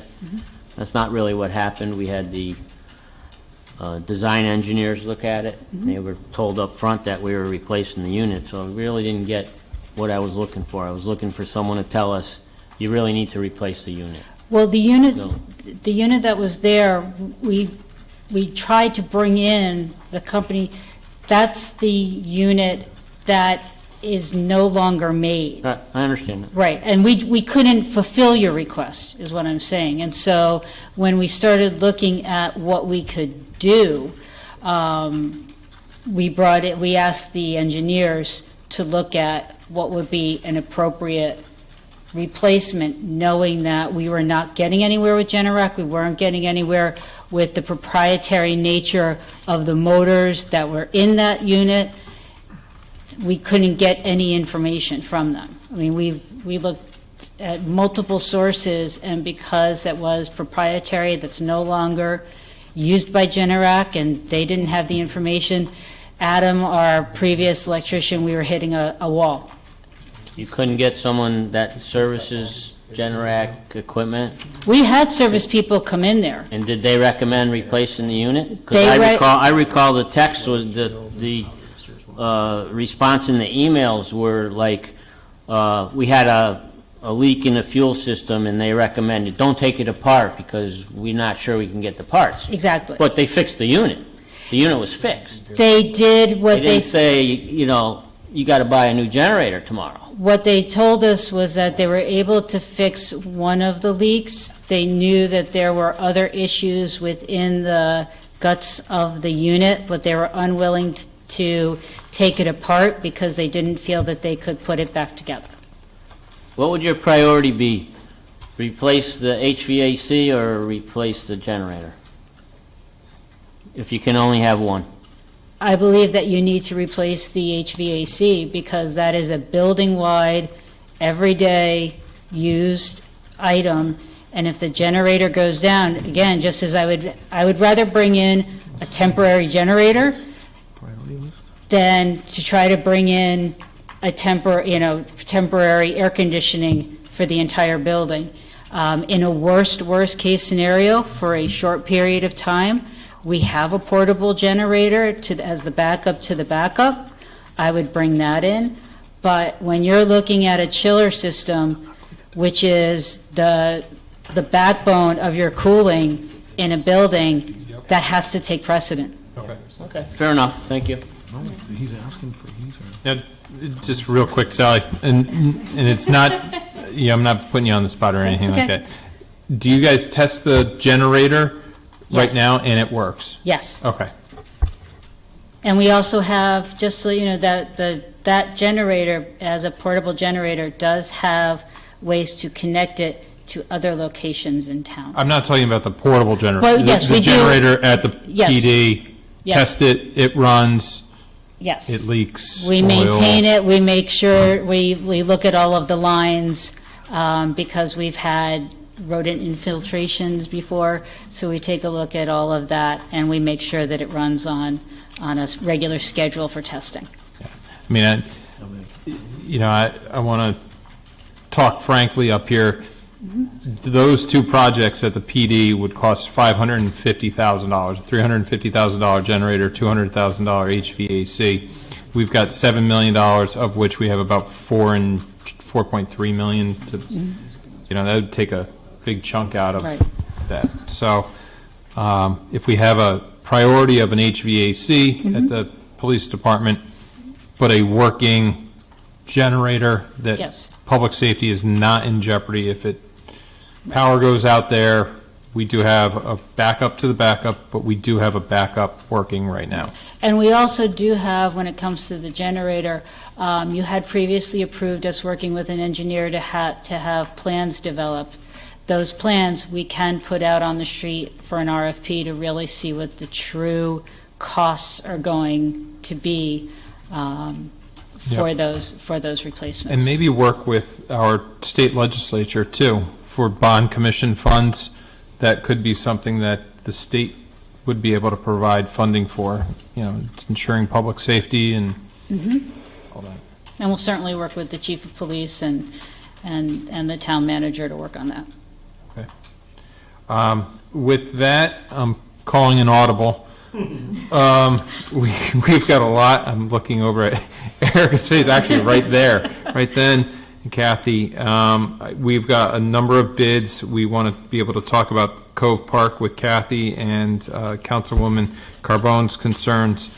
We do have three priorities that the town manager has already talked to us about. If I go down in order that you have, and I think I have them, the Luca chest devices, $32,380 is a priority for the Ambulance Association. Plan of Conservation and Development, as he's talked previously about, it's required by the state. That is $50,000. And then we have just the 73. Do you want to do the 73,000 for the roof consultant? And then 25. Both. Do them both? You need both. Right below it, ADA. No. For repairs to the roof. Or is it the nature center, sidewalk not on and there. stuff? It's not on, it is, The roof. 73 for the consultant, and then 73 for the consultant. Oops. And then, was it the Charles, replacement of Charles Wright Portable at 25? roof routine maintenance, 25. Oh, okay. Item number Here. 4. on this page. On this, yeah. Nope, capital. item number 5, sorry. 5, yeah. And that is on the opposite page. It's a That is capital the improvement. capital improvement program. I mean, you really have to do both, because they start doing the job and it runs over that. Okay. You guys have that? $32,380, Luca. Roof consultant, $73,747. Roof maintenance, routine maintenance, $25,000. Next page. Number 5 on the capital, Next no, page. the other one. And number 5. The longer one on the back. Because you gotta do them together. Yes. Yes, sir. As we, through you to the town manager, Mr. Town Manager, as we go through this, organize, prioritize the rest of it, having a numbered line item is gonna be very important moving forward, especially in and through spreadsheets. So just maybe as we get presented with these, if you could throw a number on each line and. I know, thoughtfully there's talk a about lot it. of crap. I know internally, we were like, okay, so you're on page such and such, and it's not, like, go 7 down, as we're sitting there counting back. Sure. Just food for thought as we sort of present. Do you want the WPD HVAC on there? Well, you all just had a So you're making. big conversation people about accept that, so you this tell and me. These other line items, is that what we're doing right now?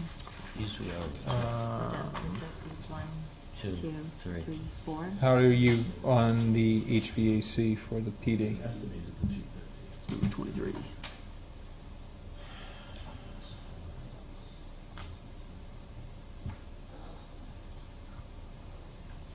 I'm thinking, is it from? Is that the 200,000? Yes, Yeah. number 23. The planning conservation. Do it Unless you now. can get it through.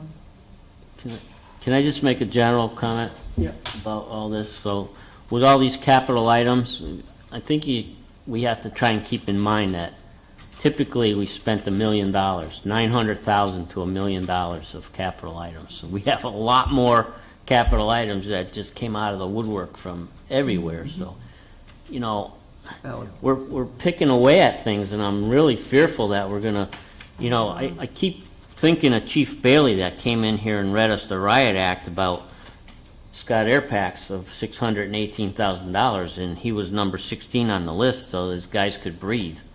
And, you know, we're picking away at all these things. I'm worried that we're gonna run out of money for some important stuff. So I don't, Yeah, just, it's worth just, limiting. just my observation. Agree.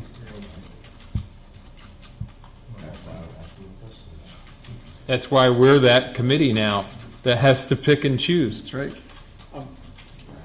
Yes, sir. Mayor, through you to the town manager, some of the, we've received some more specific numbers and then also some estimates. How are we updated if the number is less than sort of the money goes back in the pot? So for example, we might estimate $250,000 for this. The bid comes in, it's 210, right? So that's an extra 40.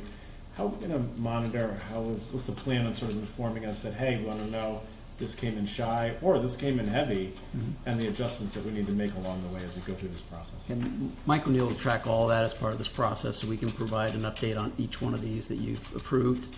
Back to you saying, yes, we spent the money, no, we didn't spend it all, here it is, and we'll come back to you to decide how you want to spend it. We can't just put it in a pot somewhere because it's ARPA, so it has to be brought back to you all. It was more, I wasn't thinking anything nefarious was gonna happen. It was more about the communication and then how we could sort of reallocate from there, or Sure. at least even if there's glide paths. You know, the bid came in, it hasn't been distributed, but it came in at 210, well, okay, now that. Right. Instead of waiting for the construction to be done 7 months from now, we knew 6 months prior that it was only gonna be 210. Yes. So just to ensure that we've got good communication on the list and Yes. how the money is. It's not so much how it's spent, but of course it is, but it's whether it came in on, above, or below that allows us to then continue the funding to other projects. On that particular note, though, I did note that we had above funding set-asides, which we may have done in the past. We have the 15% for economic development funding, and then the 3% for strategic investment. We did it. Especially as it relates to economic development funding, but how would you anticipate, it's easy when it's an obvious project for specific thing, for specific bid, for specific purchase, but those are not necessarily. So what is your thinking about economic development funding? They may spend it, they may not, it may be a loan, it may not, about sort of informing us, communicating with us, plan for knowing when there might be additional funds available, when you may need additional funds because there's a phenomenal economic development plan at 1.5 million, but we're 400 short. Yeah. You know, what's the thought on that process? So the economic development pot of money, EDIC is working now on their plan on spending that money and setting up various programs. That's going to be presented to you all in a form in September, probably the second meeting, given the way things are going right now in terms of all the other stuff. That's all that. But they're preparing that now. We've already had several meetings on it, and so we'll come forward to you with a plan saying we're going to use X amount of dollars, and we're going to put it into the pot for this program, X amount of dollars for this program. Now, if they don't spend it all, I'd like to see that money stay in economic development, and they'll roll it into a new program, because we need to keep that process going. But that will come back to you all. We'll update you on where everything is, what the balances are, and that still is your money to control at the end of the day. Yeah, I get that. And then we've already previously approved funds. Are these all spent now already, or? We'll get you the boiler placement? Yeah, we can get you accounting of all that, yeah. That might be good, because this would probably be a fairly quick process, I think, Yeah. moving into the fall, so we start allocating a lot of this. Yes. Right. Thank you for that. I just thought it was good to get an accounting, so to speak. So do we want to take up the high priority items on that list, 3 or 4? And we have, And well, we've got 4 that I think everybody's in agreement on. It's the 200,000 HVAC. I think you guys were both good. Like I say, I'm concerned that we're gonna erode Yeah. that $1 million worth of capital stuff. If we didn't have this, what would we be doing? We would have done it in the committee, well, the CIAC committee, Yeah, it would have been done and right. nobody really ever sees that. We just give the recommendation of, This whole thing was punted on, we so. do $900,000, and then we put a little extra in case there's another 100,000. Yeah, well, I mean, we allocate the budget amount, and I know the list, obviously, and so, but is this an emergency situation where we would have dipped right, we would go into our contingency at 350? Right, And say, okay, immediately, like. If this it goes is that down, much. yes. If it goes down, and as Sally said, it's going to go down. It's just a matter of if it goes down tomorrow when it's 96 degrees, we're in an emergency situation at that point, and we would have to tap into But again- contingency. Go ahead. Yeah. No, I was just saying, but again, even if it does go down tomorrow, we're still in the same situation if we voted it in tonight. Nothing's gonna be able to be done, because you even said that there's a process to it, and you have to, it's gonna take 8 to 9 months to get the new HVAC going anyway. Do I feel like we're gonna be allocating this money anyway? Yes. Do I think it's a high priority only because of that timeline? No, I don't. But that's just, I'm pro keeping my cops cool, so I do wanna do that, but, yeah, but there's, nothing's happening tomorrow. I mean, even if it breaks tomorrow, this funds aren't gonna go through to replace it anytime soon. Yes, sir.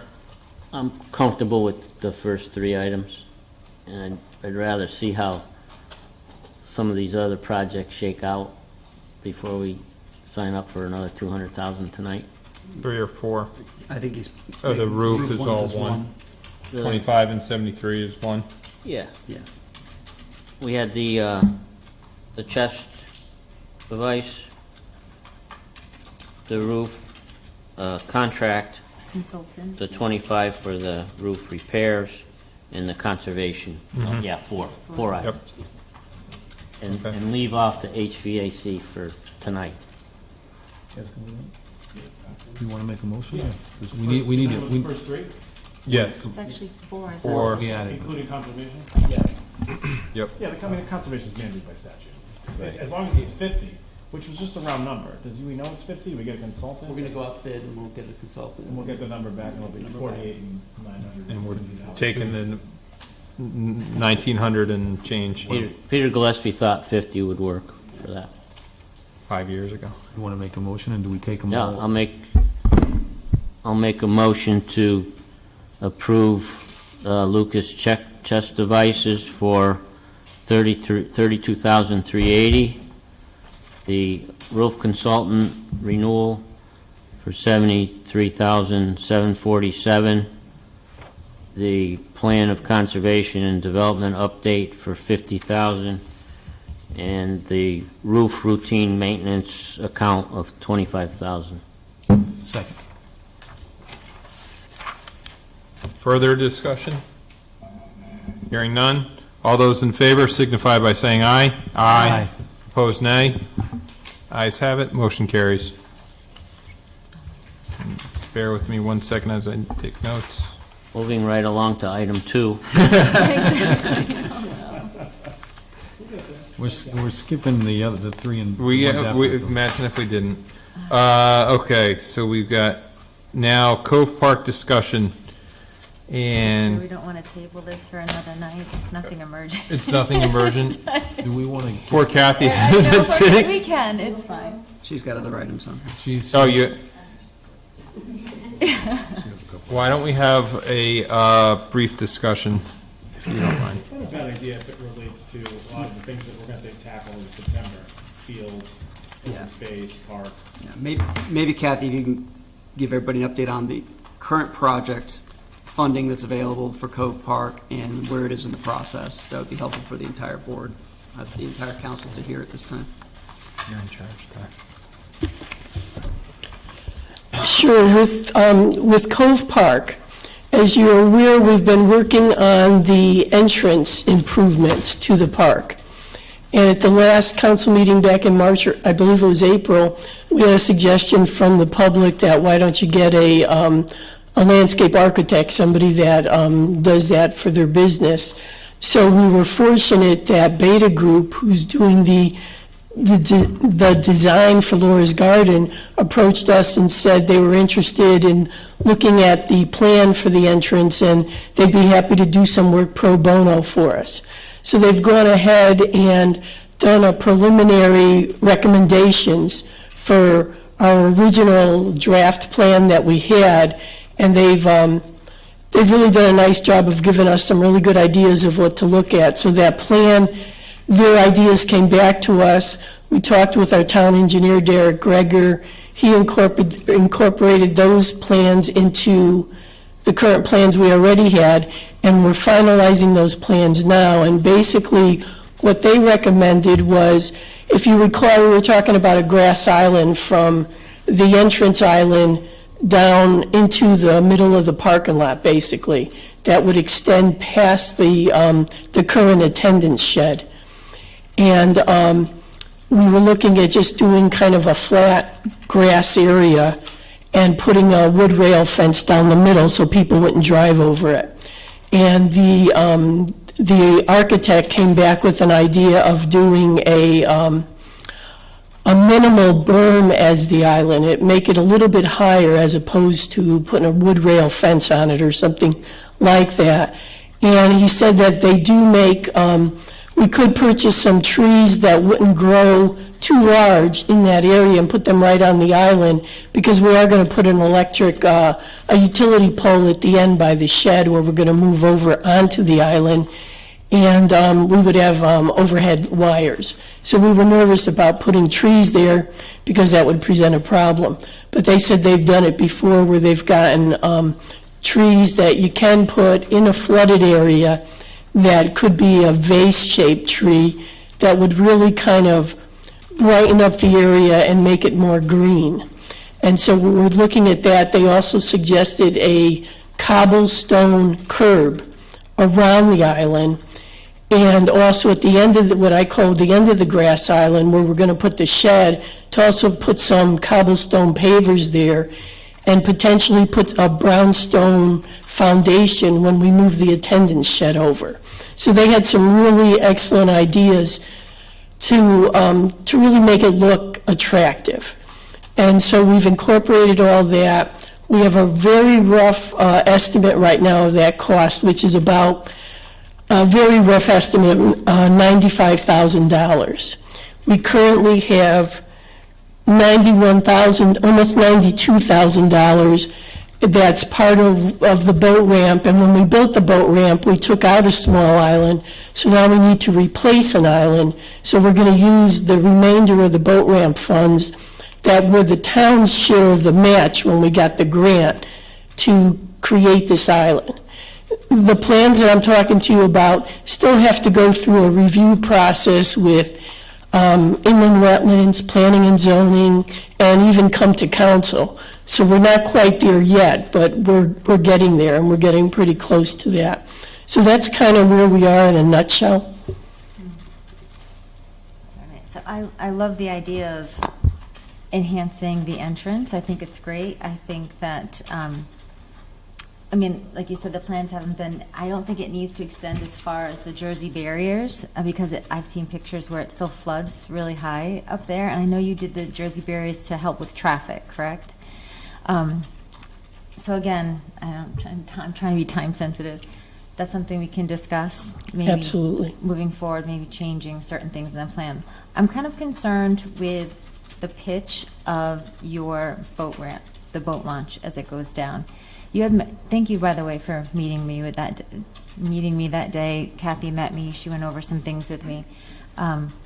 You mentioned when we spoke that some people's boats bottom out there, and so they prefer to use the old boat launch. Is that correct? Yes, the boaters do have a preference one way or the other, depending on the height of the water at that time of the season.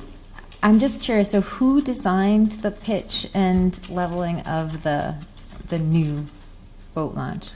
That was all done by a marine engineer company. We brought in a company that actually did the design, submitted it to the state, it was approved by the state and approved by the Army Corps of Engineers. So I guess my question is, so if we have something that's not working for us, right, do we have any recourse with that? Is there any way we can get back to them and say, hey, you know, this clearly isn't working because it's creating issues. We shouldn't really have the older one there anymore because that creates issues with the fishing dock, correct? People are tying up and people are getting upset, they're trying to fish, and it becomes an ordeal. So I guess, not that I don't want to spend money, because I don't mind spending money, but on the flip side of that, I feel like we've kind of gotten a faulty product. If people are bottoming out over there, they don't like it, even the placement of it, you have to almost pull out of the cove to back in. And then after you've done that, how do you take that left turn to go back into the parking lot to park your boat and your ramp? Does that make sense? Yes, it was designed to be able to do all that. I know. And I could certainly give you even more information than maybe I provided originally on that entire design, because that design was put in a part of the park that had a better slope than where the old boat ramp is. Yeah. And the town gave the engineers that designed that a variety of, this is how we want to use this ramp. And they came back with different proposals. We went through a whole I'm sure. year and a half process to build it that way. And when it's dry and there's not a lot of water, and the water is much lower, that ramp isn't as easy to use as it would be when generally the water's higher. Got it. So it's not something we could rip out. I don't see, that would. No recourse. There really is no recourse. That's concrete that's this thick in the ground itself. Those are concrete planks that were installed. Yeah. And last July, we had a lot of rain last year, and that ramp was used all the time because the water was higher. So just the ramp alone, that's just one little thing about the Cove. I think the Cove, it's great that you're going to improve the entrance, but even I just have an issue with a lot of things at the Cove that's happening. I go down there and it just makes me sad, honestly, at the state of it, and I really think that we should look at the Cove as a whole, and the reason I'm just trying to move it along is because when we talk about these ARPA funds, I really think we have a great opportunity to make some incredible enhancements. And I think it needs more than just a little tiny berm with a tree on it. I think, like even the shed where people are, that tiny little shed, or does that man sit there all day, when he's in there? The bathroom situation, the tiny little porta potty. I just think there's a lot that needs to be addressed in that. And so, for the sake of time, I would like to open discussions for that at some point to allow, or put it on here somewhere, because it's not listed on any of your parks and recs, any improvements, any of your Cove improvements. No, it may not be ARPA funding. There is funding that's available for that, if I'm not mistaken. I just feel that the amount of work that Cove needs, there's no way it's going to be.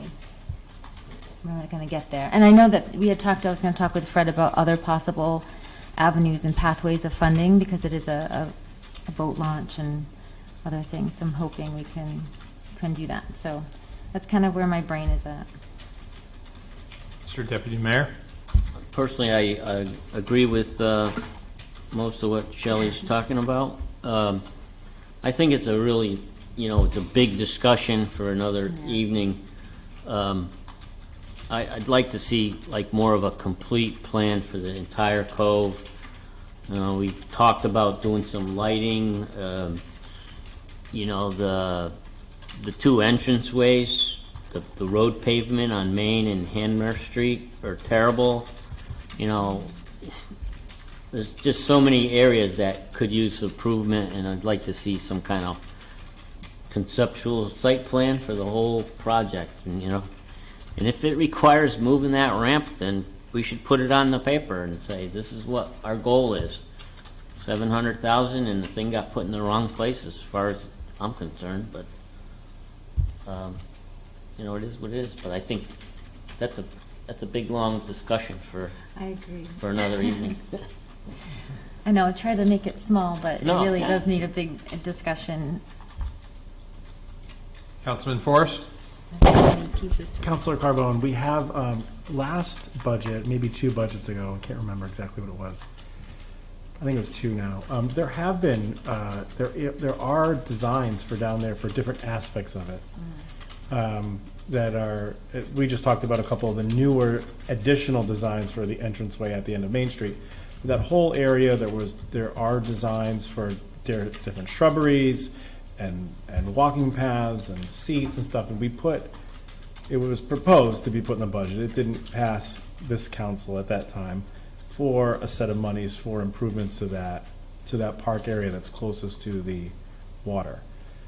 This is additional, but this is additional areas at the end of Main Street and sort of moving, toward the gravel area now, right? But I certainly would support a more comprehensive look at the entire space. But also that being said, and this is to the Park and Recs director, we do play athletics down there. I believe that lacrosse uses the field down there, maybe even field hockey and so forth. Is that accurate? Yes. Have you, as the Park and Recs, the professional staff here, along with the Park and Recs board, have they looked at that space as what the sort of anticipated plan is for athletic use that they want to use it for? A field, 2 fields, the field past the Solomon Wells house? Is there a thought like, hey, we'd love to get 2 fields in here and they want to be X, Y, and Z, but we know we need to have graduation there? Like, what's the sort of athletic component to that area? Yes, we've always looked at the Cove area because we do our special events, and that's really the only place that we have good parking. So that's why we've always been careful about what we've put at Cove Park, because of all the different events that have gone on down there. Because they do, I do admit that you have to be careful of the grass. We don't let people on the big lacrosse / field hockey field that's down there. We try to keep everybody off of that, but closer to State Street, it's not as, we mess it up when we have big special events there. Yeah. And fireworks haven't come back. I'm hoping they're back next year. So there's a lot of big events that we do put there. And to put money into building fields at Cove Park, everyone has told me that they buried the prison under the grass. And I don't know that we really want to be digging that area up. I'm not necessarily suggesting it. I'm asking whether the board is sort of, maybe they have, it sounds like. They've looked at it and said this is not necessarily a viable option, or certain areas here we do want a viable option, other areas we want to just leave open space because we've got all these community events that, generally sort of mess the place up, and you wouldn't want to coincide that with athletic fields. But have they talked about a plan for that space? Like, hey, we'd rather not have the lacrosse field here. We really should have another lacrosse field, so this can be designated for community space and really community space only, and not athletic and community space. What is that? The discussion has always been, we just don't have enough space for all the teams that we have, or in all the sports that we have, so we'll put a field down anywhere. So that's really been the discussion. So that's why the Cove, it's been a field, and it's not been a field, and then it's back, because lacrosse and field hockey came in, and we really had no other place to go. We would really have not wanted to put a field there, to try and keep it open for community events. All right. So with that, through the mayor to the town manager, obviously this board is considering using some of the ARPA funds for athletic improvement. It would be nice if we could have that conversation about Cove Park and the improvements that Councilor Carbone talks about, and the fact that we need this field space from the Park and Recs Department. And if we could look at the town comprehensively and determine where is the best space for athletic facilities. Could be Keisha, could be expanding Millwoods, could be Cove Park, could be Councilor Forrest's favorite Little League T-ball down at Broad Street Green, but it might not be. Right, and I'm not necessarily right here, but that we look at the town comprehensively as a whole and say, okay, we want to do this, we want to improve it, we shouldn't be using the space that we just talked about, and Councilor Carbone's interested in improving that space more comprehensively, but it's not the right space necessarily for fields, athletic fields. And then how does that all interplay? Because I'd hate to say, okay, Councilor Carbone comes with a phenomenal idea, we all are on board, this makes sense, we've got the right price, we're gonna use a little bit of this, a little bit of that, we're gonna get it done and find out, should have put an athletic field there. Or the opposite. That comprehensive plan for Cove Park should have had an athletic field or two. We wasted the moment in time, and now we're stuck with another proposition and another space. So I don't want to, this is a whole community, whole pot of funds, and we're having that conversation in the next 30 or 45 days.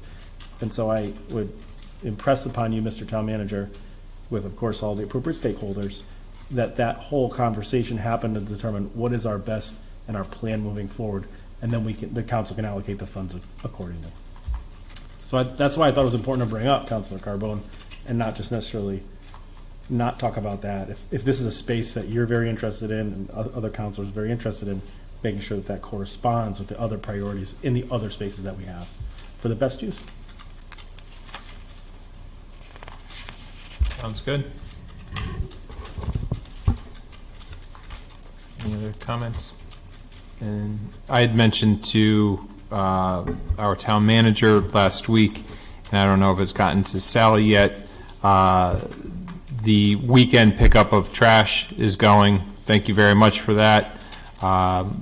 There is concern, though, that windy days, seagulls, birds, crows, whatever, and you've heard it before, take the garbage out, litter the parking lot.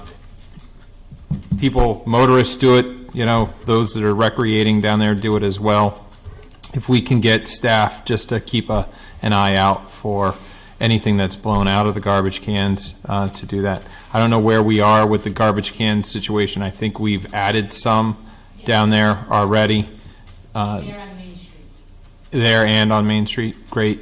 And then the final thing, and I've heard this a couple times from folks, is the signage that is down there. And I know we have staff in physical services that create the signs.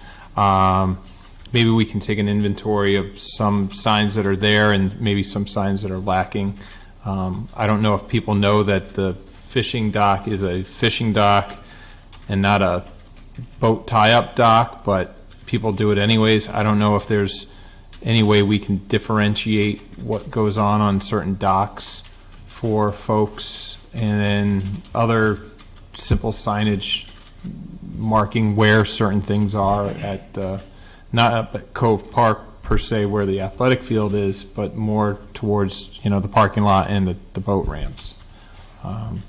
Maybe we can talk to some staff about what signs may be needed down there, just so that those that utilize it know exactly what they can and can't do with what they're bringing down their boats or fishing or kayaking or anything like that. I can just tell you, we can put the signs up. Will we people certainly- obey them? Kathy, we had this discussion when I was down there, Yep. and you had mentioned that when you put signage up, people take it extremely seriously, and it could cause some issues. And I Okay. think that was one of your, Yeah, the dock that's near the old boat ramp, over the years, the fishermen and the boaters have been able to share it. And at least to my knowledge, I haven't heard anything this season about there being issues with them sharing it.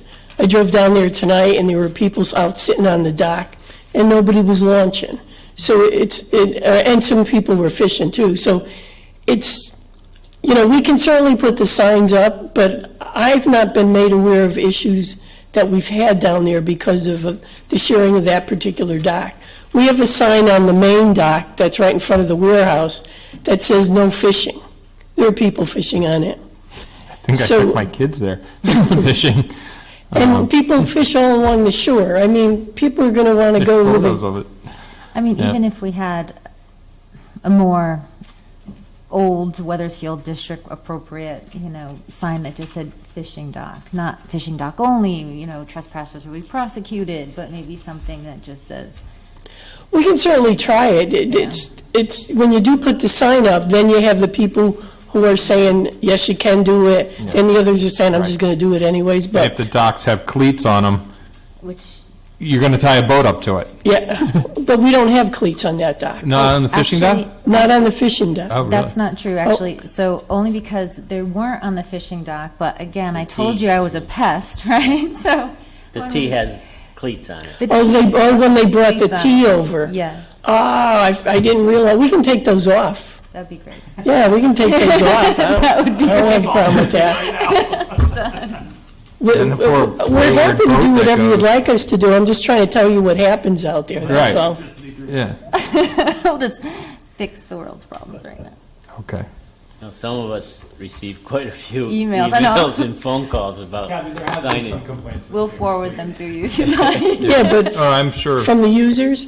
Yeah. Yes. Okay. And you can't keep anybody happy. I'm not, I've decided I can't, you know, I just can't, but I'll take the cleats off. But Kathy, you did make me happy by taking my suggestion and acting on it, so I really appreciate that. Thank you. Yeah, no, anytime we'll do it. We'll give it a shot. Okay. You guys good? Thank you, Kathy. Mhm. Bids, we're up. Yep. Sorry. I think the first two are Erica with Youth Services, and then if Derek is in the building, come on down. We'll try and go through these as quick as possible. Do you want me to start first? Sure. Okay. So good evening, Mayor, Deputy Mayor, Town Council members, and Town Manager. So the first I believe that we have is our Department of Children and Families grant for the Juvenile Review Board. So my name is Erica Texera. I'm the Assistant Director of Social and Youth Services for the Town of Wethersfield. These grants are annual grants that Wethersfield has been applying and receiving for many years now. The grant provides funds to enhance and assist with our Juvenile Review Board, supports at-risk youth and their families, as well as diverts youth from the juvenile justice system.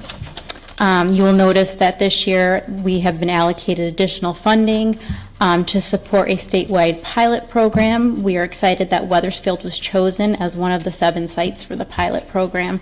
And the goal of this pilot program is to develop best practices and standardized policies and procedures for all juvenile review boards across the state. So if you have any questions. Any questions? Pretty straightforward. Anybody? I'll open the floor up to anyone who wants to make a motion. Do we have the recommended motion? Mayor, I move to authorize the town manager to accept youth services bureau grant It's all right. from the Department of Children and Families for $37,947 and a local prevention council grant in the amount of $5,342 to provide programs for youth in Wethersfield. I have No, a that's the- different number. We got It's a on the different back. one. It's on, Kenny? No, I don't have it. Still got it in front of you? Don't second it then. Motion to authorize the town manager to accept the Department of Children and Families grants of up to $58,734 for assistance to our Juvenile Review Board. No, I wasn't asking Kenny to second it. He had his glasses on and he was ready to Ready, but get I'm the gonna right Let one. these guys keep going, they're doing well. We'll give them Well, Well, Brian, Brian. Motion was made and Second. seconded. All those in favor signify by saying aye. Aye. Opposed, nay. Ayes have it, motion carries. Second one. Okay. We've heard it. So next we have Youth Service Bureau grants from the Department of Children and Families, as well as local prevention council grants for the Wethersfield Youth Advisory Board. These are also annual youth service grants that Wethersfield has applied and received for many years now. These funds offset salary for youth service personnel. It also it works for community prevention initiatives and positive youth development programs. There's no cost incurred for receiving these grants, and they only require in-kind match by the town. thank you. I will make a motion. Hang on one second. I do have one quick question. Have we worked with Amplify in the past? We have, yes. Are they a local? Yeah, so they're our regional mental health board for this area. And the funds come down from the Department of Mental Health and Addiction Services, so DEMAS. Mayor, may I ask a question? You may. Thank you, Mayor. Thank you very much for coming tonight and staying tonight. Does this grant at all connect to the DARE program to keep that sustained? Or is this completely separate from supporting the DARE program? It's not intentional for the DARE program, but we have supported initiatives and different aspects of the DARE program in the past, and we will definitely look to continue that if need be. Got it. Thank you very much. You're very welcome. Ready for I don't wanna- motion? Anybody? We'll give it. Motion to authorize it. Carbone. Oh, here we go. Ma'am. I'd like to make a motion to authorize the town manager to accept a Youth Services Bureau grant from the Department of Children and Families for $37,947 and a local prevention council grant in the amount of $5,342 to provide programs for youth in Weathersfield. Second. Motion's been made and seconded. All those in favor signify by saying aye. Aye. Opposed, nay. Hearing none, motion carries. Thank you. Thank you. Thank you. Have a good evening. Thank you, Erica. Sorry for the Yes. the delay. And thank you for sharing all that information at the beginning.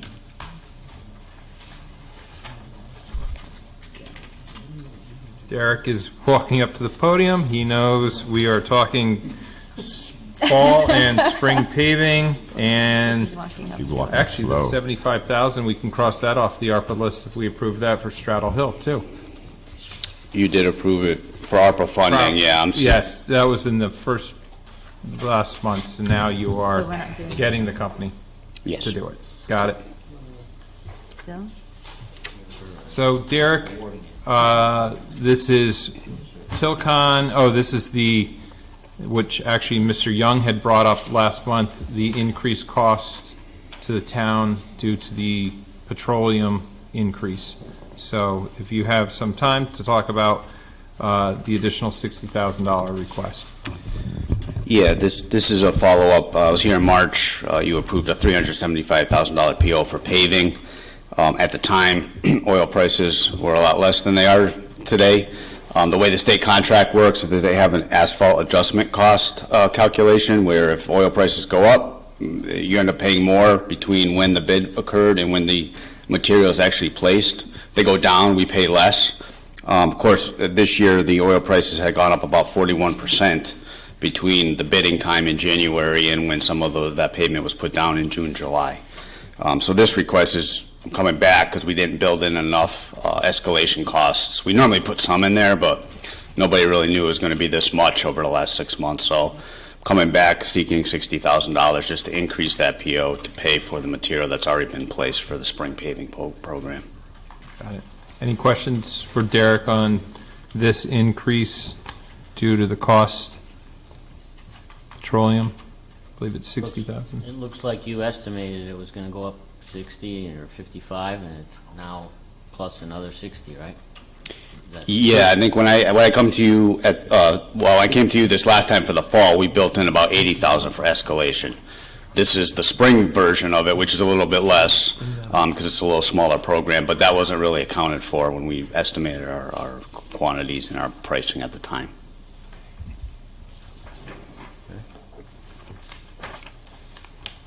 Let's see. I think so. You got it? Make a motion to increase the Tilcon Connecticut Inc. PO 202-226954 by $60,000 to account for asphalt escalation costs. I'll second. Actually, you hadn't, it's written down, I think you had an extra 2 in there, 202-26954. Got your glasses. All those in favor signify by saying, I need a second. I'll second. Oh, you did second it? Sorry, I was talking. Motion's been made and seconded. All those in favor signify by saying aye. Aye. Opposed, nay. Ayes have it. Motion carries. Now, it's the 75,000 we approved in July for Straddle Hill out of ARPA funds. This is now the allocation to general paving to do the project. Yeah, correct. I may have mentioned it briefly. We have a lot of settlement issues out in this neighborhood that are pretty uncommon and unusual. We've done some CCTV inspections of our pipes. MDC's inspected theirs. Piping looks fine.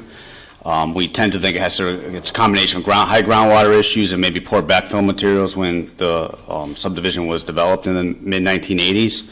So we've hired a consultant to go out there. They're going to do some investigations and give us some recommendations because we have to figure out what's causing the settlement before we can pave the roads. And that's what I'm after with this. With this first allocation of $75,000, the lower segment of Straddle Hill, get a lot of complaints about it. It's in very bad condition, to the point where we really can't wait until we find out what to do throughout the whole neighborhood to do it. So what we're looking at doing is we're going to try a couple different methods of how we're going to reconstruct the road down there and see how it holds up, at least in the interim. So this is just to do the lower 165 feet or so of Straddle Hill. It's going to be a full reconstruction. We're going to put geogrid stabilization fabric in the areas that are settling over the sanitary sewer to see how that holds up. And at least that'll, address the most severe situation we have out there from a safety perspective. In the meantime, we're going to investigate what we need to do before we end up paving the entire neighborhood. So this is really a small area compared to the whole neighborhood. And I know there's a lot of issues out there throughout the neighborhood, but at least this will allow us to address it in the near term. The request to award it directly to general paving using the existing contract is really just to expedite the work and save us the process of going through a bid at this point, because we have so much work we're trying to get done right now and before the end of the year. Mr. Deputy Mayor? One question, Derek, is there a consultant on board for this, or is this just a sample, like, test piece that you've worked out with general paving to try out? We've discussed that with the consultant, and they know that we're planning to do that area. I suspect what we're doing will work. I'm hoping we don't have to do this extent of work throughout the whole neighborhood, because it's going to be very costly. So I'm hoping they're going to be able to find ways to kind of, pull that back a little bit and do a little bit less work, maybe in more isolated areas throughout the road. But at this point, yeah, they're aware we're doing it. I say it's a very small area compared to the overall neighborhood. So there's a lot of work that needs to be done. It's just this one particular area, I've getting complaints about the whole neighborhood in this area in particular for the last couple of years, and it took us a little while to get the funding in place. So now that it's here, I'd like to at least get that much of it done. So I'm still not clear, is a consultant working specifically on this, or he just happens to be overseeing some other stuff nearby? They're hired to investigate everything in this neighborhood, so they're going to be doing a bunch of test pits, pavement cores, material sampling and testing in the coming months. Right now, we want to move forward this limited area, so that's what this request is for. So they're specific to this project and are aware of what our plans are for this smaller portion. But the design is your best guess of what's going to fix the problem? Correct. Okay, thank you. And it will be paved, this isn't just for the consultant, this is for actual work to be done as well. Correct. The new 165 feet of, Yes, this is for construction. got it. And the consultant. Yeah, the consultant is funded with funds we had allocated prior to this $75,000, so this is specific for construction. Okay. Any questions for Derek on that? Councilman Forrest? Thanks, Mayor. It's my understanding that the proposal is to use ARPA funds for general maintenance of our roads in this particular project. Is that accurate? Well, we haven't specifically allocated funds for that. This particular project, we recommended some ARPA funds to get some of this work done. As far as what's going to be required, I don't know yet. When we have a cost estimate, we're going to figure out if that's going to be capital or it's going to be ARPA or what we're going to be able to use it for, but we haven't made that determination yet. But this motion that we have before us is the budgeting and appropriating of ARPA funds for this project, no? We did that. Those were approved last meeting. Yeah, and then the motion action required today is to authorize the town manager to allocate $75,000 in ARPA funds, correct? To general paving specifically. Yeah. I need the So pave the approval road. from you for that size PO. But we already allocated the funds. That person is now the person that's Apologies. The motion last meeting was budget and appropriate. Yeah, This but, amount and now for this this is actually purpose. allocating the Yes. 75,000, right? Yep. All right. I understand. I don't think the ARPA funds, and nor do I think that we should rest on our ARPA funds for the general maintenance of our roads and basically our operating. And we had a large conversation even in our budgetary process where we increased the funding for exactly projects like this. got a lot of people that, and a lot of projects for that ARPA money, and this is a pretty big chunk of money. And I will not be voting to allocate. The project is sound. It's where the money is coming from and the allocation of that money that I don't think is appropriate. And we've got other sources of money that we can use in order to have this free up the ARPA funds for the transformative projects that we've been talking about here. And since this number is so large, it's not as large as we've seen in other ones, but this is not a $1,500 allocation or anything like that. This is amount of money that can be significant in other projects. I will be voting no in this particular case. I understand that the council approved the preliminary aspect of this in the previous. I wasn't there. Would have said the same things then, be consistent now as I would have been on July 5th. But I won't be able to support it with the use of this funds. If the town wants to come back with a different pool of funds to approve the project, again, it's not the project, it's the allocation of the funds for the project. Thank you. Sure.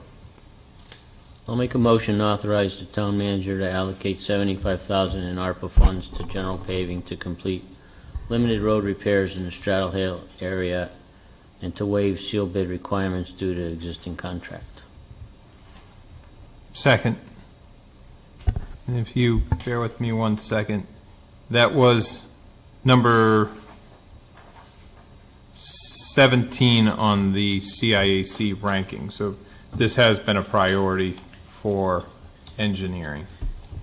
Yeah, I would just add that this was originally a CIP request, like we would normally go through our process, but since that was taken out of the budget and everything is going to ARPA, that is why it's been a request out of ARPA funds. Otherwise, normally it'd be just a capital fund request. Right. Okay. Need a second? I thought I seconded it. Oh, you did?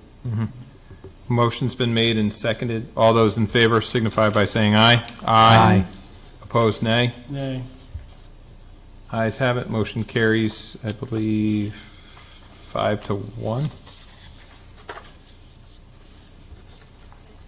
Okay. And you got the vote, Sue? Okay. Moving right along, Franklin, Wolcott Hill, Franklin Avenue. This is something that we are, maybe not all of us up here, but this has been before us in the past. And this is, again, directing Paramount Construction to commence work. You picked the construction firm to do it? Yes, this is for the project, as you mentioned, the Lots of project for reconstructing Wolcott Hill Road from Jordan Lane north into Hartford, into Victoria Road in Hartford. The town had gotten lots of funding for funding 100% of the construction. We had also gotten some Urban Act grant funds to install new streetlights along the stretch of the road. We opened up bids on July 13th. We had 5 bidders. Paramount Construction was the low bid at just under $3.5 million. Which was a 3% under the engineer's estimate. They've done work in town. They've worked for MDC recently. We've had good experiences with them. The consultant did a very thorough bid evaluation and felt that there was no issues with the bid as far as pricing or past experience that other municipalities might have had with them. So at this point, DECD, who is in charge of the Urban Act grant funds, has approved award to them. We're waiting for DOT, who is currently under their review, to issue an authorization to award, which we're expecting to come soon. So I'm here tonight seeking your approval that once those authorizations are in place from both state agencies, that you would be okay with us moving forward and awarding the contract to Paramount. Mayor Farwood. Yes, please. Thank you, Mayor. Just to confirm something, there's no town funds that are being allocated for this project, is that correct? That's correct. For this funding, the town was responsible for design, so we had utilized some road funds for the design process, which is over. But the 3.457, that's all, none of that is town funds? That's correct. Okay. We approved it we accepted it last meeting, I think it was. We accepted these funds. And remember, my birthday, August, it's going to start at Wolcott Hill, that thing. Happy birthday. That conversation. August 10th, in case anybody's wondering. It's Ryan's birthday. I'm done, thank you. One question, Derek. So you said you were pretty comfortable with Paramount. Were they, weren't they the outfit that was doing water mains on Coleman and they had a problem with their pavement where they were patching the strip?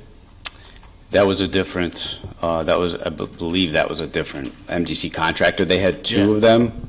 Okay. Paramount just did the job up in the Pine Lane area. You know, when I say we had good experience, they've been good to work with, you know, from the town's perspective. They were responsive when we had issues, they addressed them. Okay. And they communicate very well, so, you know, we were happy to see that they were a little better, or at least I was, yeah. Just checking. Yep. If you're not happy, then job's not gonna go well. I'll make a motion if you're ready for that. Sure. Mayor. Okay. I move to award the bid for reconstruction of Walcott Hill Road from Jordan Lane to Victoria Road in Hartford to Paramount Construction LLC in the amount of $3,457,043, and to authorize the town manager to execute any and all documents related to the efficient execution of the same. Second. Motion before us has been made and seconded. All those in favor signify by saying aye. Aye. Opposed, nay. Ayes have it. Motion carries. This better be like paved in gold, as we've been dealing with this for a number of years now. One more. There's another one, Yeah. This next one. Oh, yeah. VHB. Hang on, I'm still doing paper. But you told me I wasn't going to get the whole packet to have to go through. But, yeah, I did want it. Bid 4F, I believe, for VHB contract. Derek, we've worked obviously with VHB in the past, and they've done good work with us. So, continuing on with them. Yes, in 2020, we issued a request for proposals from a number of consultants. We had 9 that had submitted. VHB was selected for the design of this project. They were the highest rated and also the lowest bidder. So we had used them for design using town road funds as part of this program. Now with the inspections, the lot SIP funding and the Urban Act grant funding can be used to cover inspection costs. So this request is to extend their contract to also, we didn't include the inspection costs at the time because that was a separate funding source. We're at that point now. We're just looking to extend their contract time-wise and also to include the inspection work, which will all be funded with state funds.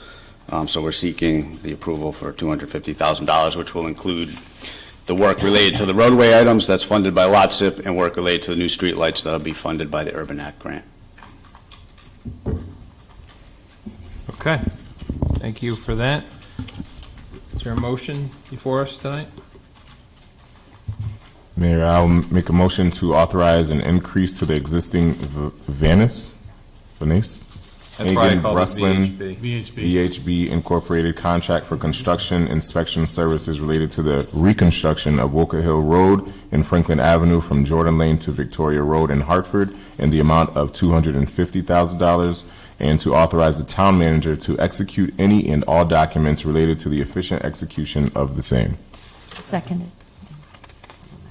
Motion's by Biggs, seconded by Carbone. Has been made. All those in favor signify by saying aye. Aye. Aye. Opposed, nay.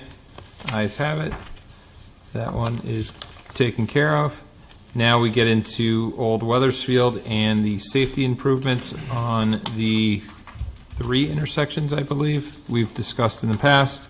State Street, Main Street, and Knott Street. I'm not mistaken. Yeah, that's correct. Those bids opened on July 12th. We had 2 bidders for this project. The low bid was Clover Construction Company out of Bristol. They had a bid of $708,775. As you may remember, we've talked about it in 2019, the town was awarded about $393,000 in Community Connectivity Grant Program funds, or CCGP funds, through Connecticut DOT. Last March, as was discussed, the town was awarded another $4 million in Urban Act grant funds that can be used for public infrastructure improvements. So the intent of that money was $2.3 million was for infrastructure, $1.7 million for the library. Because the cost of this has changed, when we originally applied for these funds, The scope of work was much different. We've expanded the scope of work. That was back in 2017, so costs have gone up substantially between now and then. So obviously, we have a bid that's higher than the money we had available, so the recommendation from staff is to utilize up to $500,000 of the Urban Act grant funds that became available this spring to supplement the existing community activity grant funds and fund the whole project for construction using the two funding sources. Any questions for Derek on this? Councilman Forrest? Thanks, Mayor. Derek, I don't have your expertise when it comes to construction, and I'm looking for sort of I think like a reality check. I've seen the designs about what they're going to do. I see the number is almost $750,000. We approve a lot of these contracts for a lot of items. Is this the right sort of, even though you went out to bid and you went through the process and you got numbers back, right? You can go through that process and still get a number that is, you might think is like inexpensive, and you're like, now you've got a moment in time where you're like scared, like maybe these numbers are like too low. I don't think this guy's gonna be able to responsibly do this project, or gal. Or the opposite. That's like a huge, I know we're not using, we're using LoSiP funds and the rest of it, but that's just like is this like a really big number? And like, that project should come in at like 400,000. 700 is a big number. We're not really using, our taxpayer dollars out of our budget. So it may not feel that bad, but can you give me a reality check on whether this number is appropriate in doing this scope of work? And I guess I was just talking to Councilor Lesser, and I was thinking to myself, if we were doing this on our private property and we were doing a private transaction with a private construction company, would it still be this much money?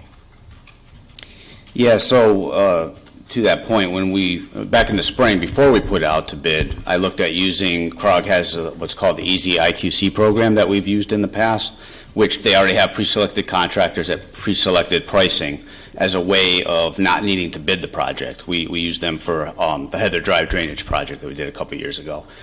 I put it out to them. Their contractor priced up one of the sites for us, which was Main Street and Hartford Avenue, and came back with a number of about $360,000 just to do that one intersection. Now, we only had 390. Our estimates were closer to high 300, 280, 300, so I felt that was too high. So we decided not to go that route and decided to bid it. Having put it out to bid, we got a couple of bids. The lowest bid for that particular intersection came in at $297 for Clover Construction.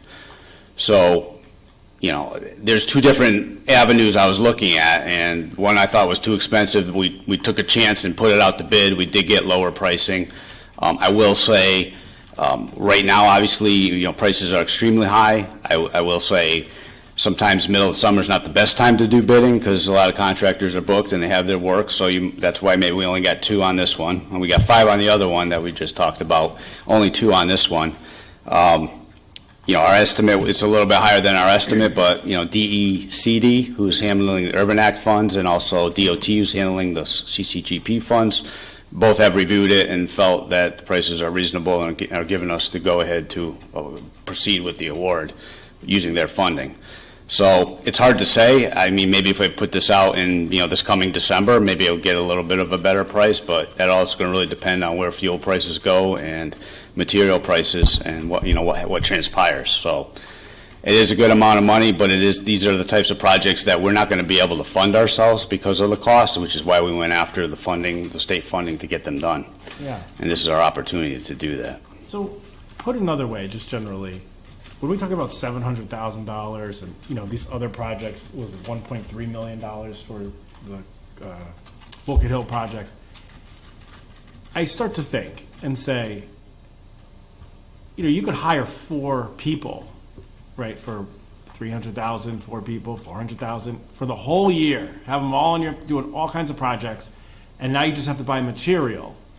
And can we instead of spending all, this amount of money on all these things, can we just hire 4 or 5 guys, pay for the material ourselves, almost like we built, remember when we were doing the behind Highcrest School, we did the portables, right? And that came in at like $500,000, $600,000, but we used our guys, we spent the material, and maybe we did it for $200,000, I can't remember. 100, right? So I'm wondering, have we ever sort of has there ever been and I don't think Weathersfield's unique at all.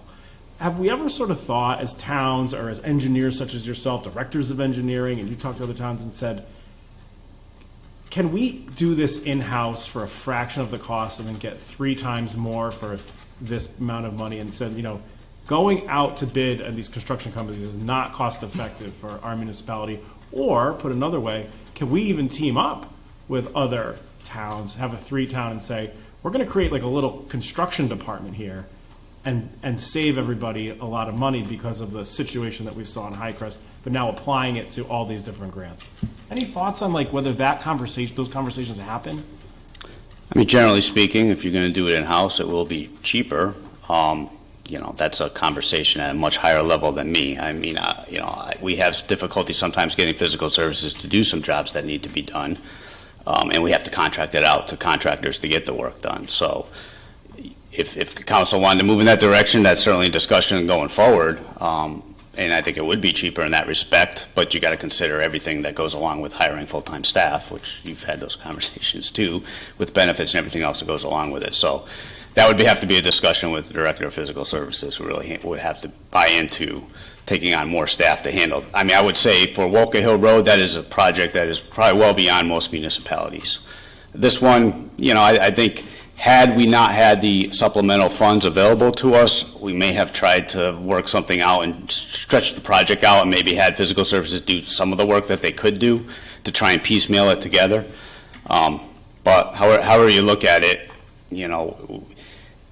we have these funds available to us. If we don't utilize them, another municipality will be happy to spend them to get the work done. So I don't want to lose the opportunity. I wasn't necessarily talking about this. Well, I mean, it was this particular project in a conversation of, do you guys talk to each other and say, I could get a crew, I get 3 crews, we could do this for half the price. 3 crews in Lowe's and for material, well, maybe not Lowe's, but like for material and a couple of pieces of machinery, and we could do this for half the price. Then Weathersfield, Newington, and Rocky Hill and Hartford are bidding these things out. Does those conversations happen, or is that like, no, this is the best rate or whatever?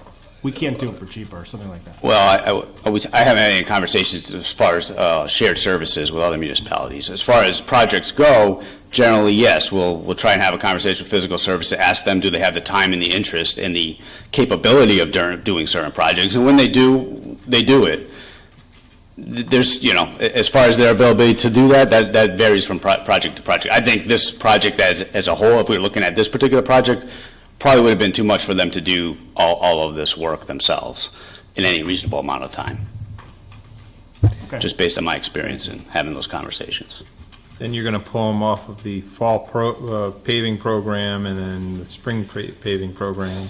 My comments were not about really using the current staff of physical services. This is a pro forma business concept about having your own company do this work and entering into the market versus using outside amounts. So I don't want to misconstrue like, oh, we can just use physical services to do this. That's not what I'm talking about. I'm talking about the cost of goods, cost of labor, and the numbers that we see on some of these projects added together with the funds and the locations that they come from. Could we get a percentage more of efficiency than we're currently getting? So I didn't want to confuse the two, because you just sort of went down a road that I was trying to specifically not go, well, I was not saying to go down. Aside from staff, I think from my knowledge, physical service doesn't have the equipment necessary to do some of this type of heavy duty construction as well. They do it when they can. Sometimes they have to rent that equipment to do it. I certainly, as far as our paving program goes, I've been a proponent of trying to use physical services to do some of the prep work, drainage work. They're doing it down right now for the fall program. That doesn't always happen. I know some of them down there are interested in doing that, and there is a cost savings that I've brought forth to department heads about how we can do that. So we do try to do that when we can, and I do believe in that when we can do that. In certain instances, like projects of this size, if we can get the funding, I think that's the best way for us to get it done. Thank you for that. Appreciate it. Councilman Lesser? If I may, I'll make a motion. I move to award a contract for the completion of intersection improvements related to the Old Weathersfield Safety Improvements Project to Clover Construction Company from Bristol, Connecticut, in the amount of $708,775, and to authorize the town manager to execute any and all documents related to efficient execution of the same. I'll second it. Motion's been made and seconded. All those in favor signify by saying aye. Aye. Opposed, nay. Ayes have it. Motion carries. Moving on to the Beta Group. This is, again, for the Old Weathersfield intersections we just discussed. I believe we've worked with them in the past, and I'll open the floor up to you, Derek. Yeah, similar to construction inspection for the Walker Hill Road project, construction inspection for this project is state funded. We can utilize the state funds. We issued a request for a proposal from 8 consultants. We received 3 that came back.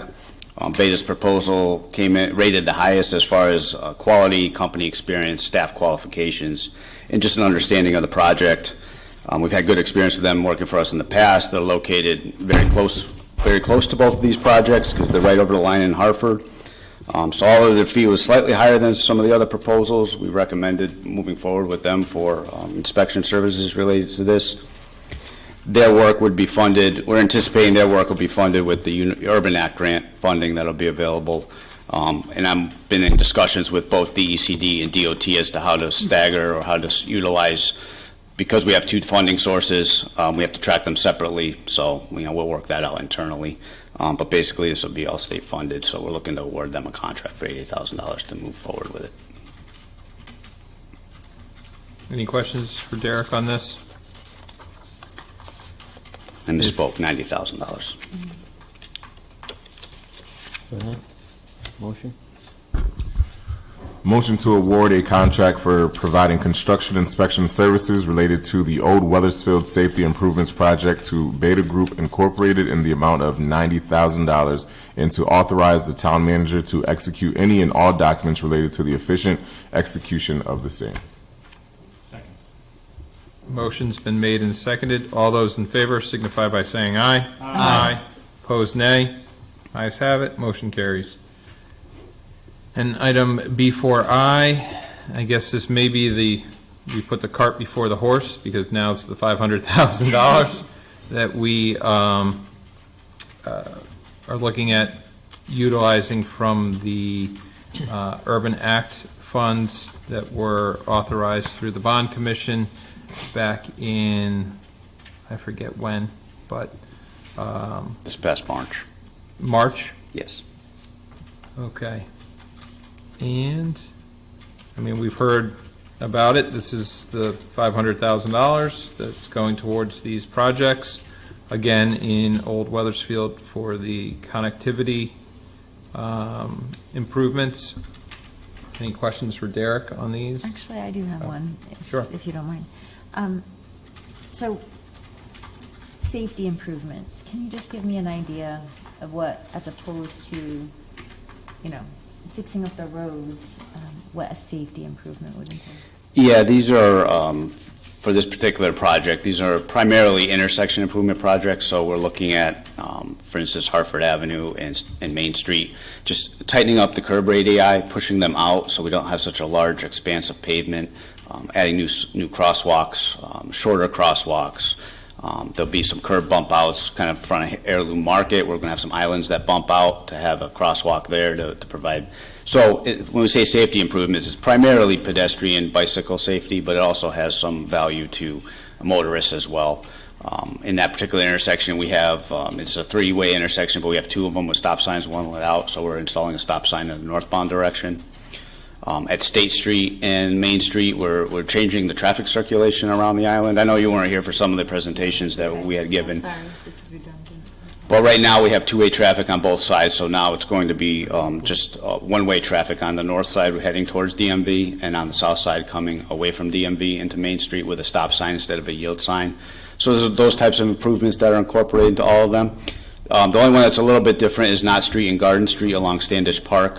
Right now, if you've been out there, people park over the curb, so we're basically widening the road a little bit to provide a parking area for people with a sidewalk that runs all the way along it for safety. And just teeing up the intersection, so where Garden Street comes in to Knott comes in at kind of a funny skew. We're gonna turn it and make it more of a T intersection, so cars have to come to a complete stop and turn. Right now, they kind of shoot across Knott Street at an angle to get to the other portion of Garden Street that's located to the north. So there's a lot of those types of improvements that are going to be put in, new sidewalks, new ADA compliant sidewalk ramps, things of that nature. So we were just calling them safety improvements because it's just a mixture of different types of improvements.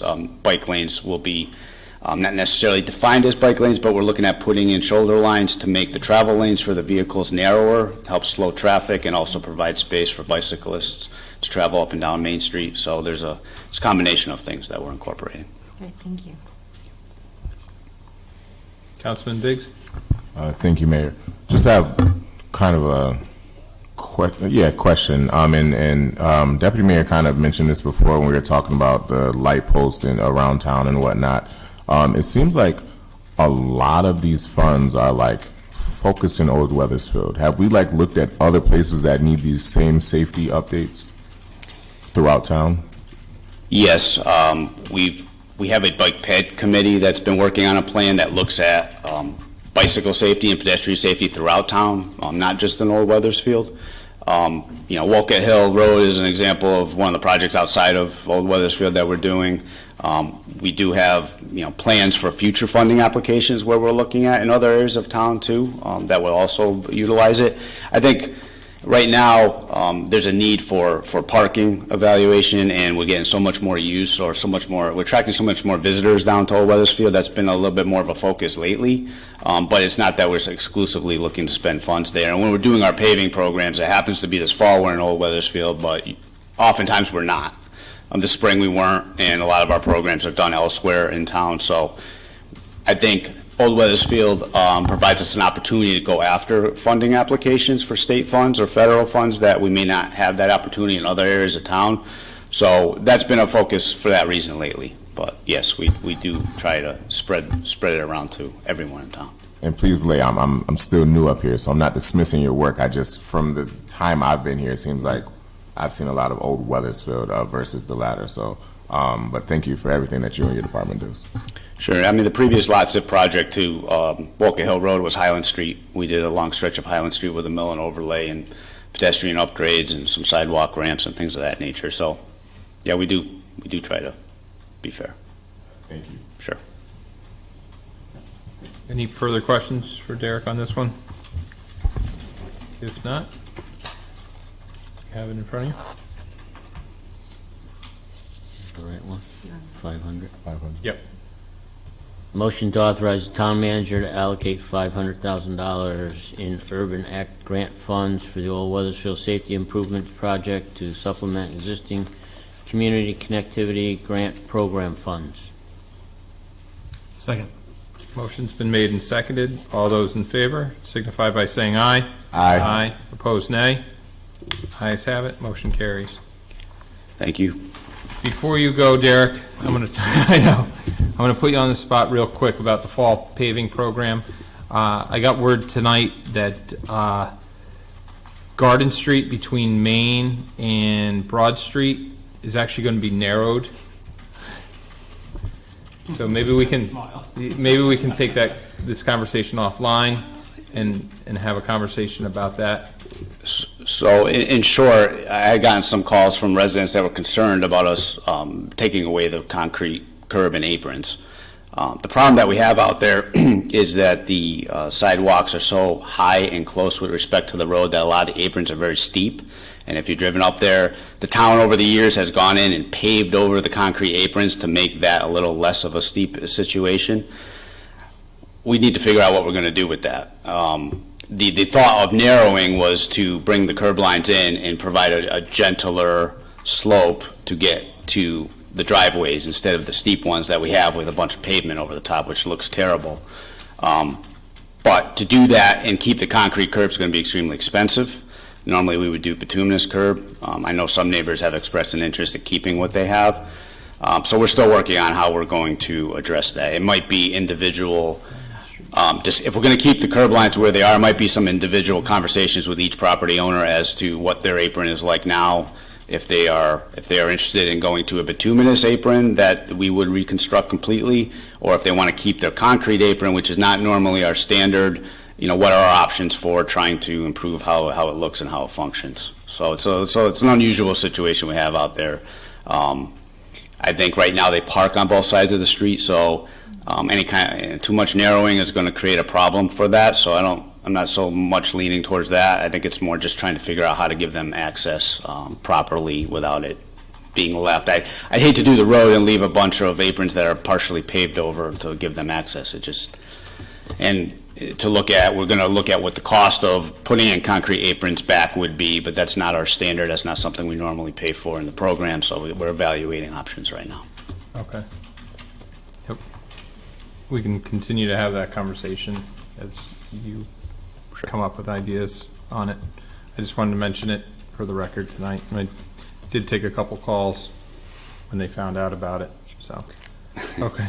Yeah, well, there was never a plan necessarily to do that. It was just a thought as to one way it could be addressed, but we're working on it. Okay. All right. Thanks, Derek. You're welcome.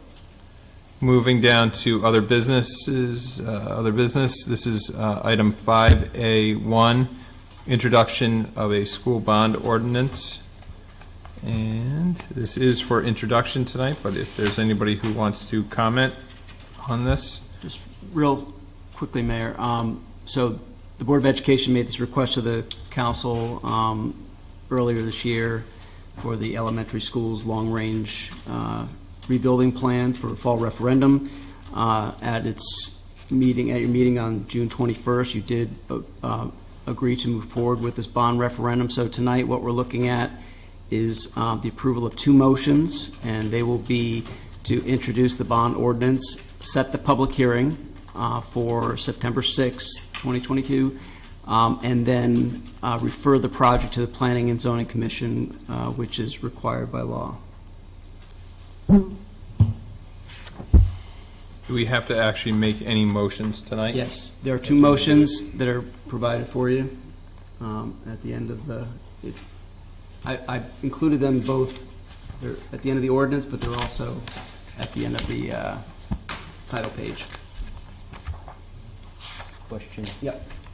The motions here. Are we, by making this motion, are we basically approving the text question as it's presented? No, you're approving the ordinance only, not the language. But they've given us the language. Yes. But it's the council. I have a very basic question / problem with the way it's worded. And is now the time that I discuss that and vote against it, or am I just? Public hearing is when you're going to vote on all this. All you're doing is you're setting the public hearing. You're not approving anything tonight. You're setting the public hearing. So the public hearing or following the public hearing would be when you would make any changes. You could speak to it now. You can let me know, and in the meantime, I can go back to them if you'd like, to the bond council and ask for changes. But generally, this is for introduction, and the public hearing is the time when those items are worked through. And what's the time sensitivity of tonight's vote? Has to be done. This has to be done tonight because it has to be the public hearing and vote has to occur on September 6th in order to meet the deadline for the advertising and the November election. I'm gonna, if I may, I'm gonna speak to my question now.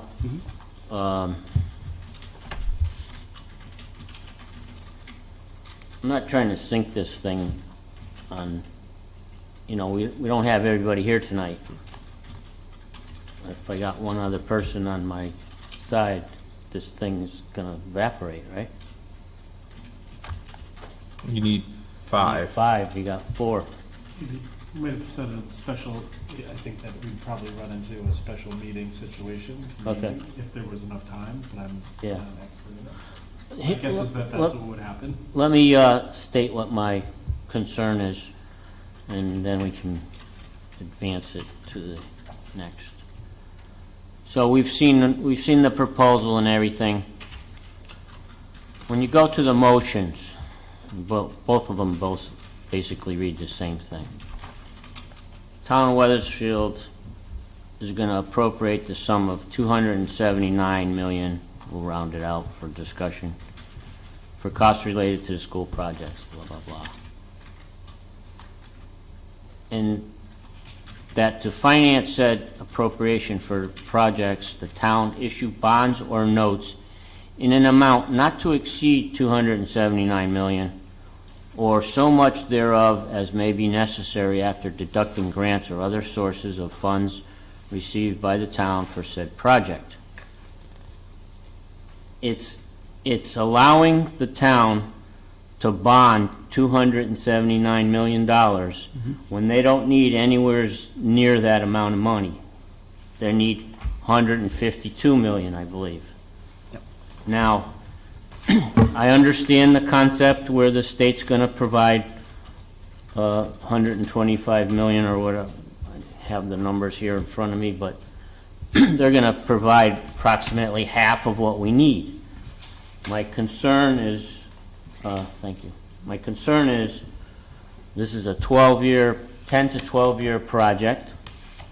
There is nobody in this room or probably anywhere that can guarantee us what the costs of constructions are going to be in year 10, what the whole economy is going to be like in year 10 or 8. We just don't know. But yet, by advancing the wording the way it is, the town could be on the hook for up to $279 million. And we've got a projected impact on the taxpayers that Mike O'Neill prepared that shows, taking into account the actual cost of $125 million. I think that's the state share, but. Oh, yeah, I'm sorry. 164 was the town. This was this, right? I think that's Not right. really listed the way it's on this sheet, but yeah, 164 million is the actual cost, okay? That leaves a 125 million that is basically extra. And the town could be held to borrowing that amount of money to get the project done. And the impact on the taxpayers, it's almost going to be double of what Mike O'Neill presented. So at a peak, we were talking about $6 million increase just for this project in year 9. It could be $12 million increase. The way I'm doing my, he has to figure out when he's going to bond certain chunks of money, and all those things could change, but that's leaving a huge amount of money on the table that could, actually materialize. And if I'm on the other side and I've got this big pot of money, I'm going to say, too bad, you guys already signed up on it. You signed up for this. You agreed to it. It's a contract. So if it's going to cost $300 million, so what? It's going to cost $300 million. And I don't understand why. I'm sure there's a good reason, but I don't understand why the bond council insists on putting that full amount of money in there. I think it's because in case something goes wrong, then what if we need $10 million extra for more asbestos or something like at the high school, I right? think state law requires you have the full project amount. There is no guarantee that the state is providing you that money until you've actually applied. We can't apply till we go through this process, kind of a cart before the horse thing. If you go back and look at the previous ordinance and language for the high school referendum, it was exactly the same way. Right. It was a lot more than what you actually borrowed because of the money you got back from the state. It's just the process by which they have to do it. There are requirements we have to meet to qualify. But I can get specific answers from bond counsel or have them present for the public hearing. I'm planning on doing that anyway, just so we can hash through some of these issues. But yeah, And I understand what you're saying. Can we put that in the explanatory text that says the potential impact to the taxpayers could be as high as Well, X. I don't necessarily, well, I guess it could, but ultimately, that's going to come down to whatever council is seated at that time to decide if they actually want to borrow that money. You can go out for referendum and get the voters to say, yeah, we're okay with that, but at the end of the day, it comes back to the council when you actually go out to sell the bonds. That's an action of the council, so I'm not sure that could happen without another council approval. This is just the first step in many to go through this process, but we could certainly, like I said, we can have bond council present to answer these questions, and we can. I think everybody up here knows where I'm going with Yeah. this. The last referendum question, I disputed in the public forum how the question was worded. And I stated that I didn't believe the way it was worded that we would be able to sell pieces of Keisha Farm to a developer. And then Mayor Amy Morambello stopped me while I was talking and said, oh no, I checked, we can sell land. You know, you're okay, Tom, don't worry. And, you know, Tom went away quiet. And 3 years later, I finally got the ruling that says, no, you cannot sell Keisha Farms because of the way the referendum question was worded. I was right. The mayor gave misleading information to everybody, and the end result was, you know, the wording of a referendum question is extremely important. And I don't believe the bond council is going to let us tell the public, you know, if you vote for this, you may be on the hook for a 12 mil increase in year 9.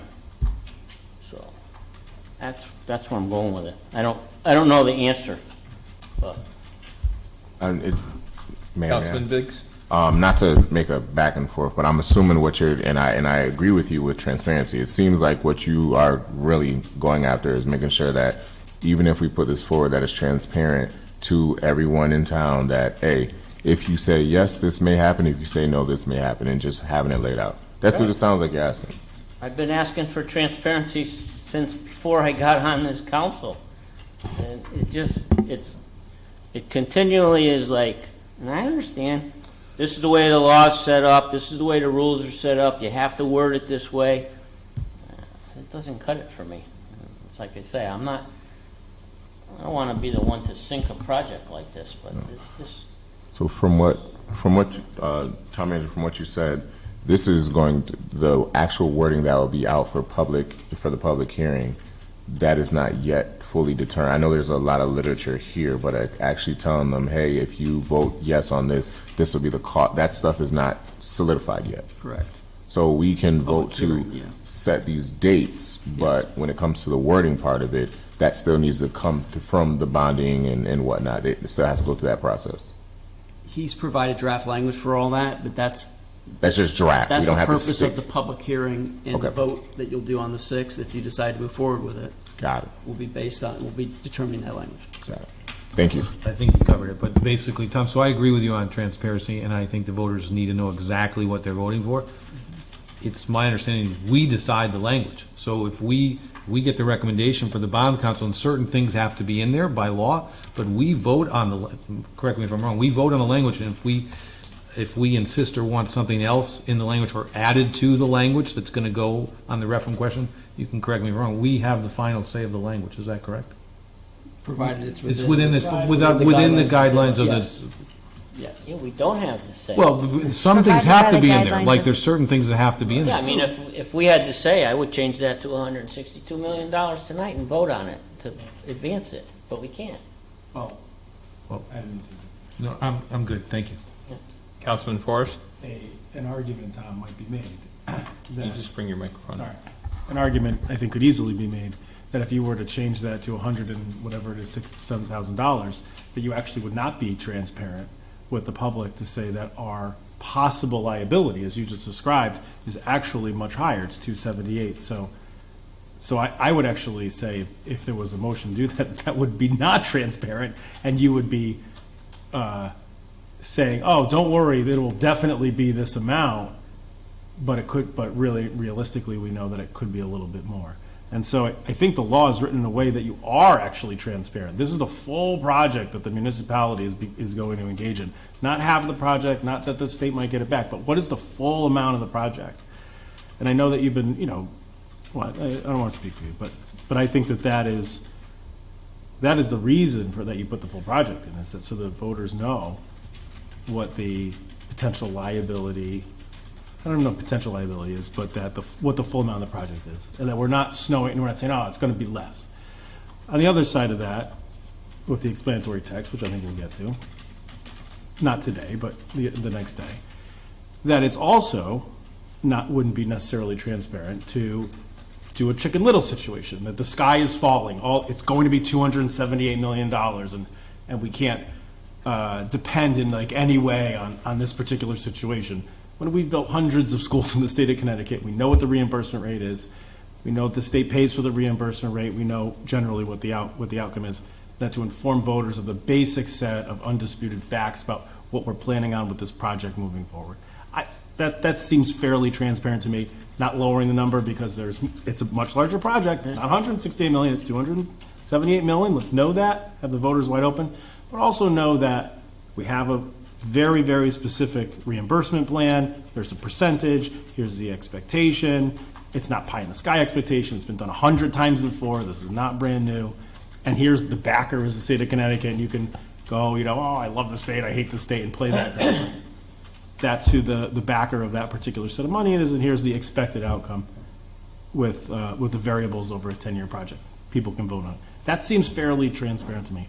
As far as the language goes, I would going to recommend to you, to the town manager, to have bond counsel here. We have had bond counsel here on big votes like this with very specific questions about what the recommendations would be from that.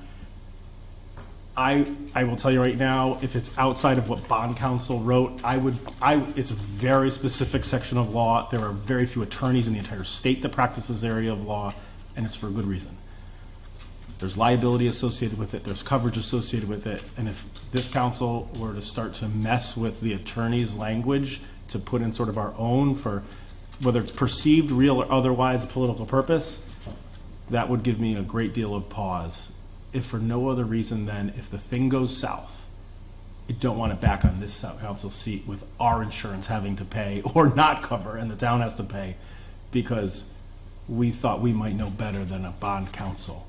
Where bond counsel's malpractice insurance if the thing goes south. Hey, those are his words or her words, and that was their situation. Just food for thought as we sort of go into the next couple, the next week, a few weeks, and we end up getting that literature. I don't know. I can't remember any time that we've changed bond counsel's language. And that's not to say it can't be done, because I'm a critical thinker too. But it would definitely have to be with their blessing, I would say. One more. I would just like to say that, for the record, I don't think it's terrorizing the voters to suggest that this is a possibility. Instead of paying $70 million in interest, you might be faced at $140 million in interest. That's a big thing, and I don't know bond rates and all this stuff. I tried to find something. I just want to tell you guys, this is a home mortgage chart of from 1971 to 2021. You see that peak right there? 76? That's the Mazzarella residence. I paid 18% for my mortgage. Yeah. Now, nobody ever would have thought that was possible. And I'm not saying the cost of the schools could double in 10 years, but if you listen to Mike Emmett and the people that have been working on this committee, this project has been increasing $10, $12, $20 million in a month. It's gone like this. Every time they printed a piece of paper, the number changed.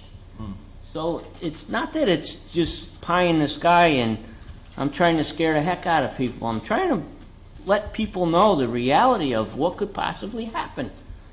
If somebody told me that, I probably wouldn't have. I decided to build my house right here. okay? That's when I took the loan out to finish it. It's like, Yeah, loan rates are more than double they were 6 months ago. I mean, it's- and I don't think municipal bonds go crazy like that, but, you know, we're in a crazy time period, so. $60,000 more in petroleum. Right.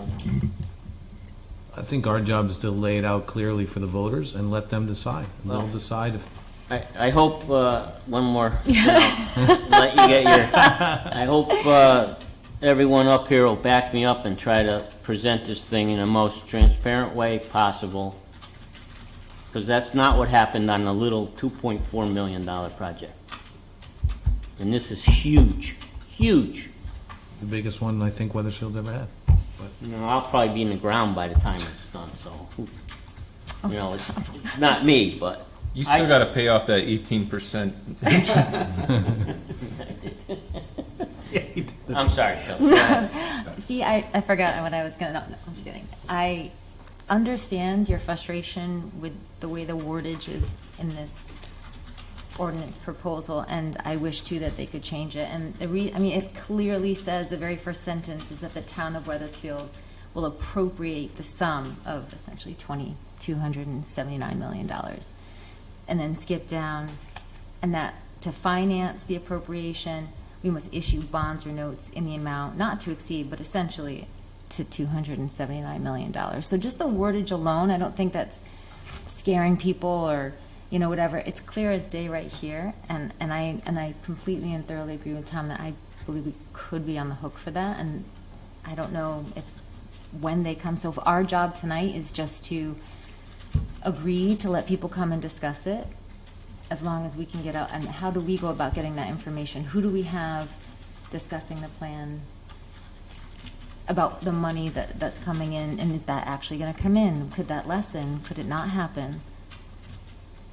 We'll have, bond counsel will be here, the superintendent will be here, and his team, but in terms of will the money actually come in, it always has to this point on all the schools that, you know, Councilor Forrest referenced. Could that all change tomorrow? Absolutely. There's no guarantees for anything. And speaking of that, the budget for the high school, we ran out of funds for that. Yes, correct? we did. No question, no question. Right, so then, I look at, So- like, it's just, yeah. Sorry, Every go school ahead. bond that's ever been done is like this, so, yeah, no, absolutely. That's my question. I wasn't on the council when they approved the question for the high school, and I believe some folks were on the Board of Ed at the time. But let's just say, I think it was 75 million was the bond. 85, no? No. Or that was plus Ah, 10? Plus 10. So it was 75. So here's my question.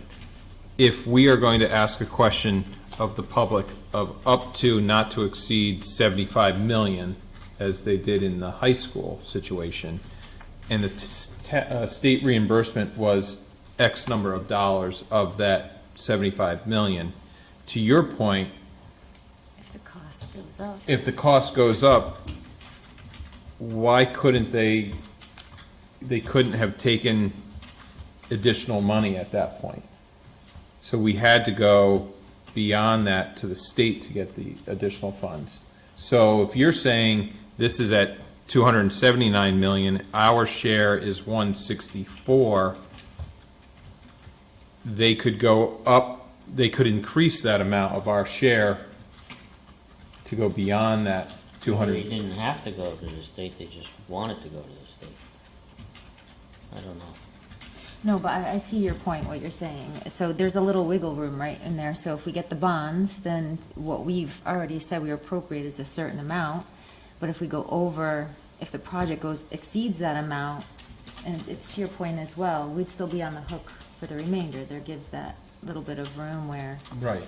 Well, the process, as I believe it was laid out by the superintendent and by the bond counsel, is that by going through these steps, actually, your last vote back in June authorized, To go to referendum. gave the schools the ability to apply for the money on the state side. So that's, I believe that step's been done or is about to be done as part of this process.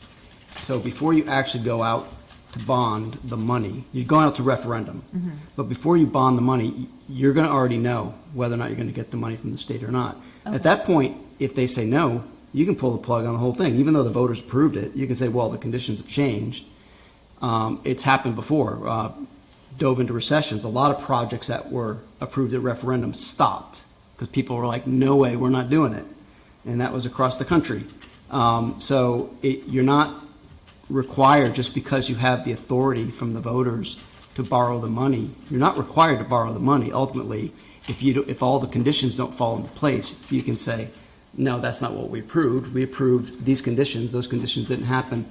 We're going to hold off on that. So that's why I'm saying you remain in the driver's seat. I know the language is Until you have a crazy. school that's half finished and But, like, yeah. we have no more money.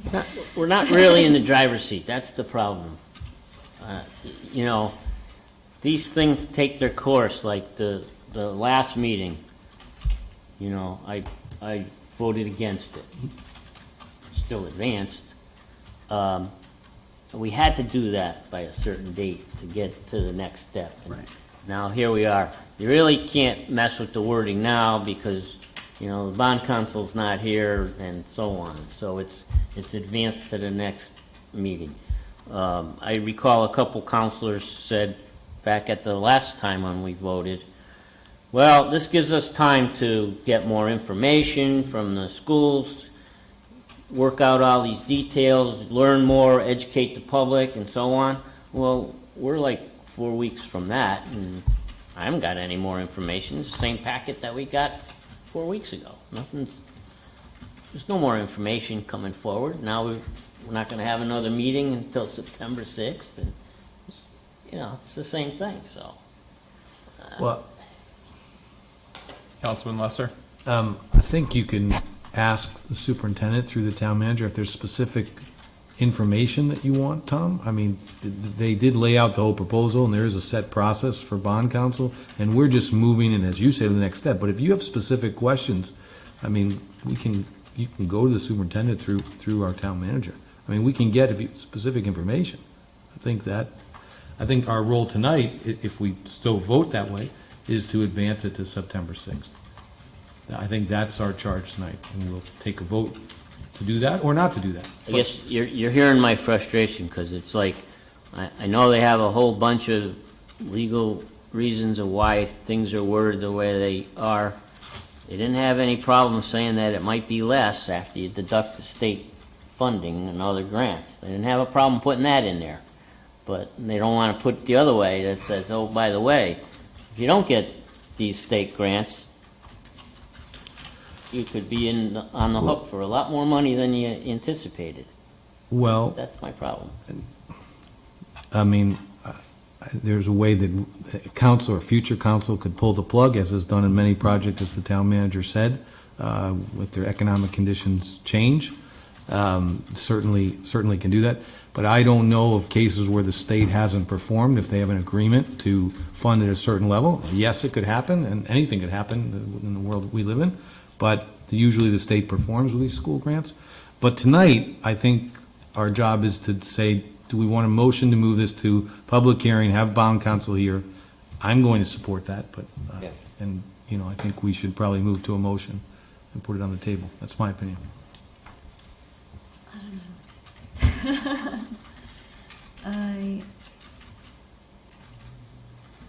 So let me just be clear, just so because again, you claimed newbie, I've got that title, so I've got you beat. Got it. At the public hearing, everybody can come up, we discuss, everybody gets a point of view. Are we gonna be voting on something on September 6th? For sure. And what will we be voting on? Will we be voting to advance this to the next step? The ordinance to advance this to a referendum. So right now, we're not voting on that, we're just going public hearing, and then we'll have an opportunity to, if we do not like the way it's presented, but it's gonna be the same as this we see here. Unless you change it. You have the ability to change it, obviously, with the bond counsel advising you whether or not what you're proposing is. Make an amendment, something like that, okay, all right. If you're able to do that or not, but yeah, you can tweak it. Do we have the time to be able to do that?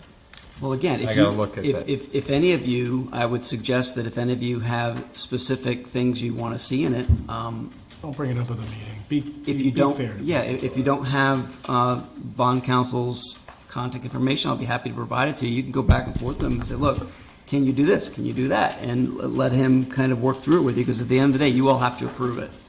I would just recommend doing that with and through the town manager Yes. instead of. Yeah, I can set up meetings. I can bring them in and sit down with you individually, or, two of you at a time or something like that. And if you want to do that, we have a month.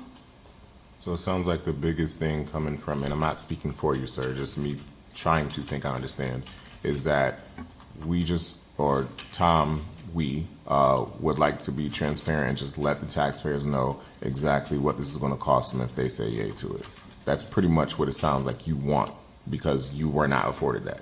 I mean, I think it, What it could cost. Yeah, what it could cost, potentially. You'll have the opportunity to do that. And it's just being transparent, saying that, hey, this amount of money can cost you this as a taxpayer over the next 10 to 12 years, if not longer.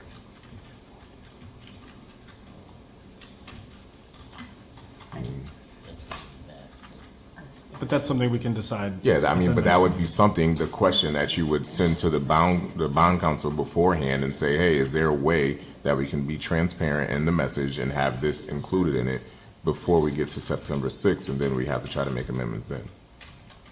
I'm just trying to make sure all of us up here are, on the same page with what everybody's talking about. I don't think that's fair to the people that aren't here. the ordinances has an Motions at insert. the end. Yeah, it's the same, so. Looks like there's no dollar in these motions. Town council, a public hearing is next, and projects to be referred to planning and zoning. Right. And no, we don't have to put a dollar in there. The wording that's going to be there. Yeah, I'd like to move these, and, certainly people can vote them down if they want to, but I want to. Just wanted to look real quick. Somewhere there was the timeline. And I don't have that in front of me right now. Oh, yeah, Yeah, so we're not, nothing's approved until after. but it's going to go to the voters after September 6th. Okay, all right. So I'm just gonna have to trust. Be a big sell. I know. It's all going to be a big spin. Yeah, I guess, actually, so, it's holding as a motion, introducing the bond ordinance. So, All this is setting a public hearing. introduce the following bond ordinance. Is that it then? And all you're doing, you're introducing it, and then that's where all the amounts and everything are in, okay? You're not voting on the ordinance, you're introducing it, and then you say, and then move that the council hold a public hearing. And then you move it to the planning commission. They're gonna entertain it on the 16th. So those two at the bottom are not the correct or the additional motions? They're the additional, so it's, the whole thing is you're introducing this ordinance. So, an ordinance, and I think you can read it here. Just read the title. Mm. And then this is that is what's gonna be advertised, correct, Sue? The ordinance part, introduce the following, that part, ordinance authorizing an appropriation of 278 million, blah, blah, blah, that's what's gonna be advertised Yes. for this year. So Oh, that's why what you not having introduce that, finding that on my, and then you go down to,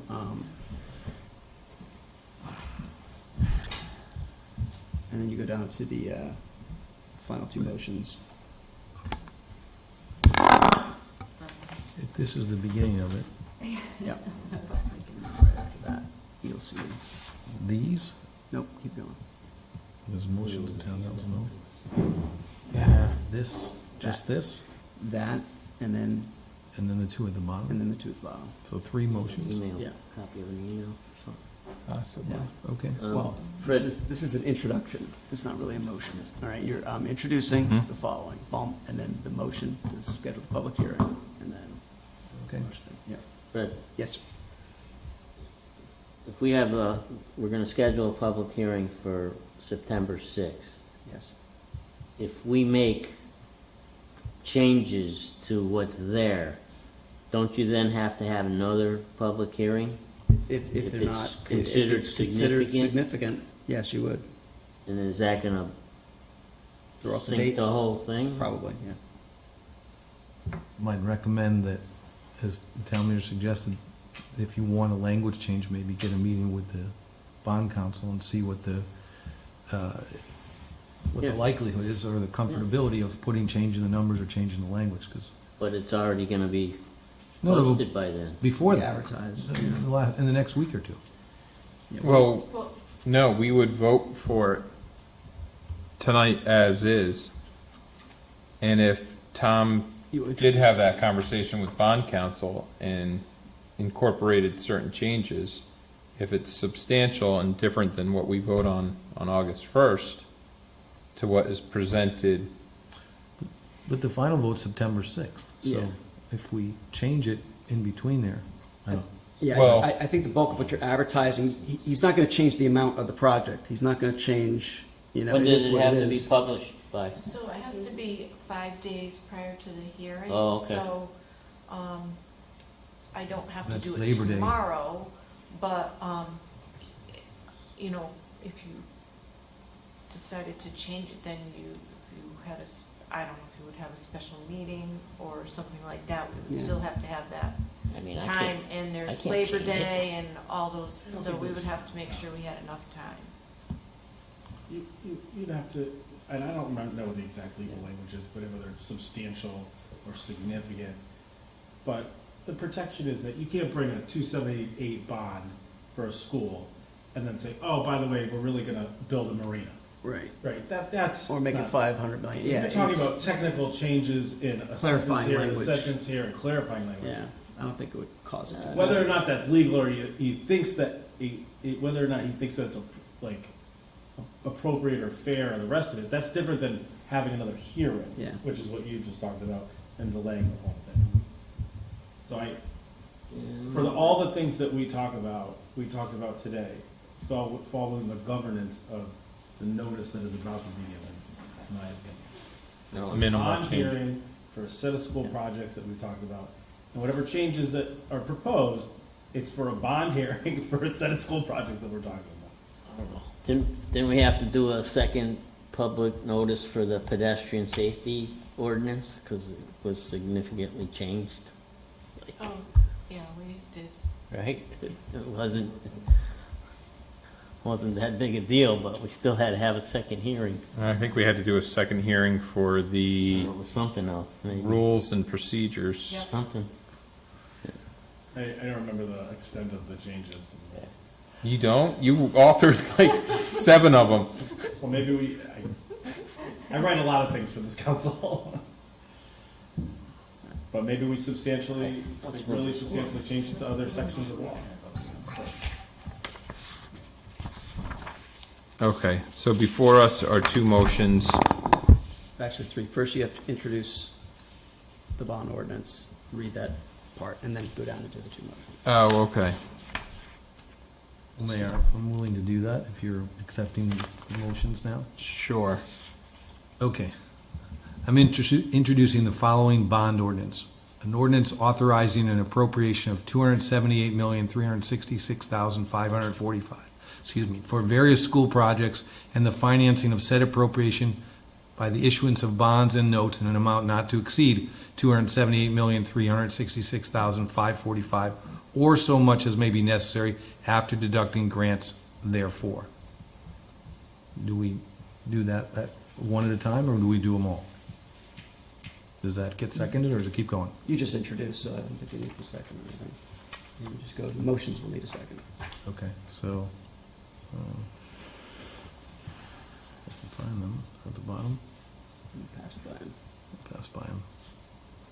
Sorry, everybody, apologize. There you Anybody go. want to Nope, I read missed the them. motion?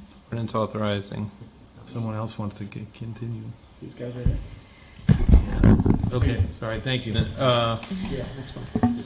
I move that the town council of the town of Weathersfield hold a public hearing at its next meeting on Tuesday, September 6th, 2022, on the foregoing bond ordinance, and that the town clerk post and publish notice of said public hearing. And I move that the proposed projects be referred to the I plan. think you need a second. Yeah, Oh. yeah, I'm sorry. No, wait a second. before we second, what is Two this? motions are you looking for? Yeah, no. We've got motions of the town council introducing bond ordinance and setting public hearing date. This one, and then do we have to do this one? No, that's the ordinance you're going to be voting on next time.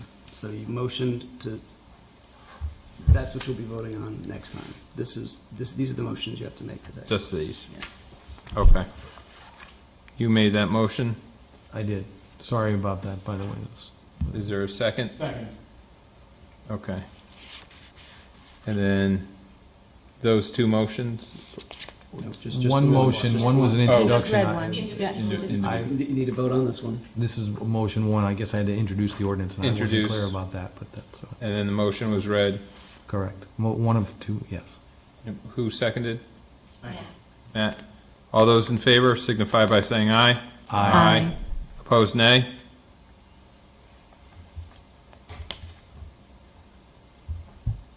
Did you? I voted Said aye. aye. Oh, okay. Gotcha.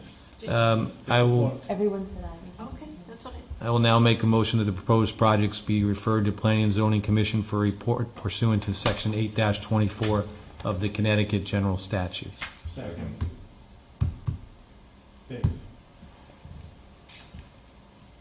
You got that, Sue? Ryan, yes? All those in favor signify by saying aye. Aye. Opposed, nay? Ayes have it, motion carries. Sorry, I messed that up at first. Oh, you did. And the last two have been It's a little late for me. held to the next meeting, and minutes were before us for July 5th. And if I'm not mistaken, I don't think Councilman Forrest was at the July 5th, but I think everybody else present here was at that. If you had a moment to read the minutes, any questions, concerns, bring them up to Sue. If not, Motion to approve the minutes. Do you need Ryan here if I'll vote Matt, yes. if Matt can't? Oh, you're- yeah, I mean, it doesn't He wasn't matter. here, but he It could. doesn't matter, I still have the opportunity to vote. Yep. I'm taking one of my vote Motion to approve the minutes as submitted. Second. All those in favor signify by saying aye. Aye. Opposed, nay. Ayes have it, motion carries. Public comment, Mr. Young. You know the routine, limit 5 minutes, state your name, address.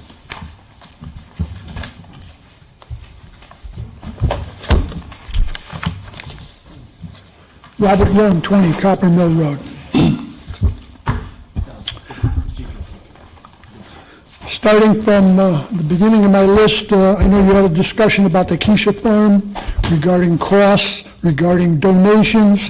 You know, the general ledger system should be able to pick all of that up.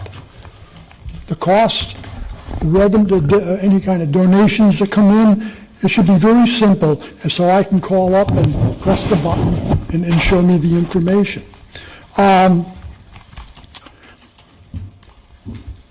I did notice up there, you know, our trucks up there.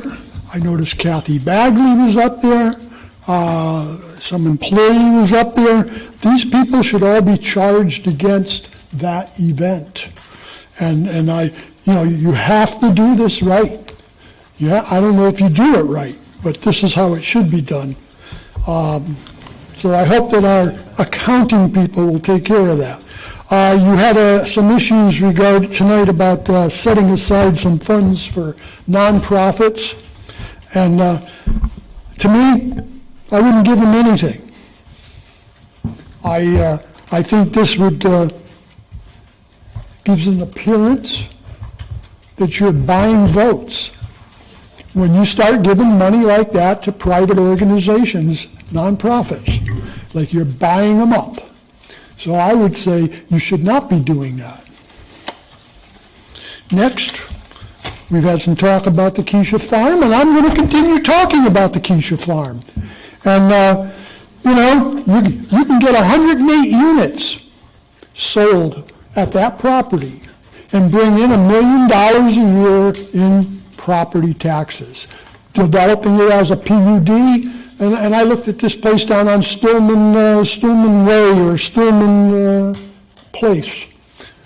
Same kind of idea. The only thing is you got a railroad tracks right there. It's not a very good neighborhood. Whereas you put them up there on Keisha Farm, you're gonna get a lot more money on a sale, which means the purchase is the developer sells, the town takes its piece, and we do well. We do a hell of a lot better than having a concert collecting a few donations. We also end up getting roughly $9,000 to $10,000 per unit at today's price of property tax. 2-3 years from now, there'll be $10,000 and $11,000. But when you have 108 units sitting there, you would be collecting over $1.1 million extra money in your bucket for revenue. You know, we talk about, Mr. Forrest, I think, talked about expenses, cutting something, or I forget what he was talking about. But nobody talks about, I know you talk about raising revenue by having private industry improve their buildings, put in new buildings, office buildings, equipment, bringing up the grand list. But here's your opportunity. Nothing's done yet up there. To put in a nice development that would bring in money for perpetuity, taxes. We'd get rid of our bond and make a profit on it and unload instead of creating it into some kind of a social program for people and it's only going to be a small minority. We have 26,000 people that live in this town, and we only have a small group that are going to be utilizing that property. The rest of them aren't even going to care about it. And from what I'm seeing from in the referendum, in the agenda today, funding it with rescue money, putting a stadium complex in there is so wrong. And I'll give it a name like I've given Mortgage Field over here at the high school. I'll be calling that one COVID Stadium, if you put that in. And I will always be calling it COVID, because if you use COVID money, there's no connection, Mayor, using COVID money to put a stadium on that piece of property. Yeah, if you go buy a new truck, because you currently have a truck that's old, and you replace it, that's one issue. You don't have anything up there. And to build something brand new, and once the word gets out around the country that Wethersfield took COVID money to build a stadium, that's ugly. That's an ugly conversation. And it will happen, guys. We'll look ugly if we do that. I say, you can get roughly 4 houses, PUD homes on that, you'd get more. You'd probably get 5, but I'm saying 4. You'd get a total of 108 units. You'd be collecting more revenue than you will ever see. And this statement in here, well, I'm not even going to go there. I'll wait till next week, next meeting. This thing you just got done talking about the school, the $278 million. I'm voting no on it. This thing has so many moving parts. This thing is so huge, and it's so wrong. So it was mentioned, within that 9-year span, or whatever that span is, we don't know where prices are going to go, but we've seen prices going up, and the taxpayer is going to get hammered. All the taxpayers should vote no on this. Thank you, Mr. Young. And, yeah, but this is a disaster. Thank you very much. Move we adjourn. Second. All those in favor signify by saying aye. Aye. Opposed, nay. Ayes have it. Thank you.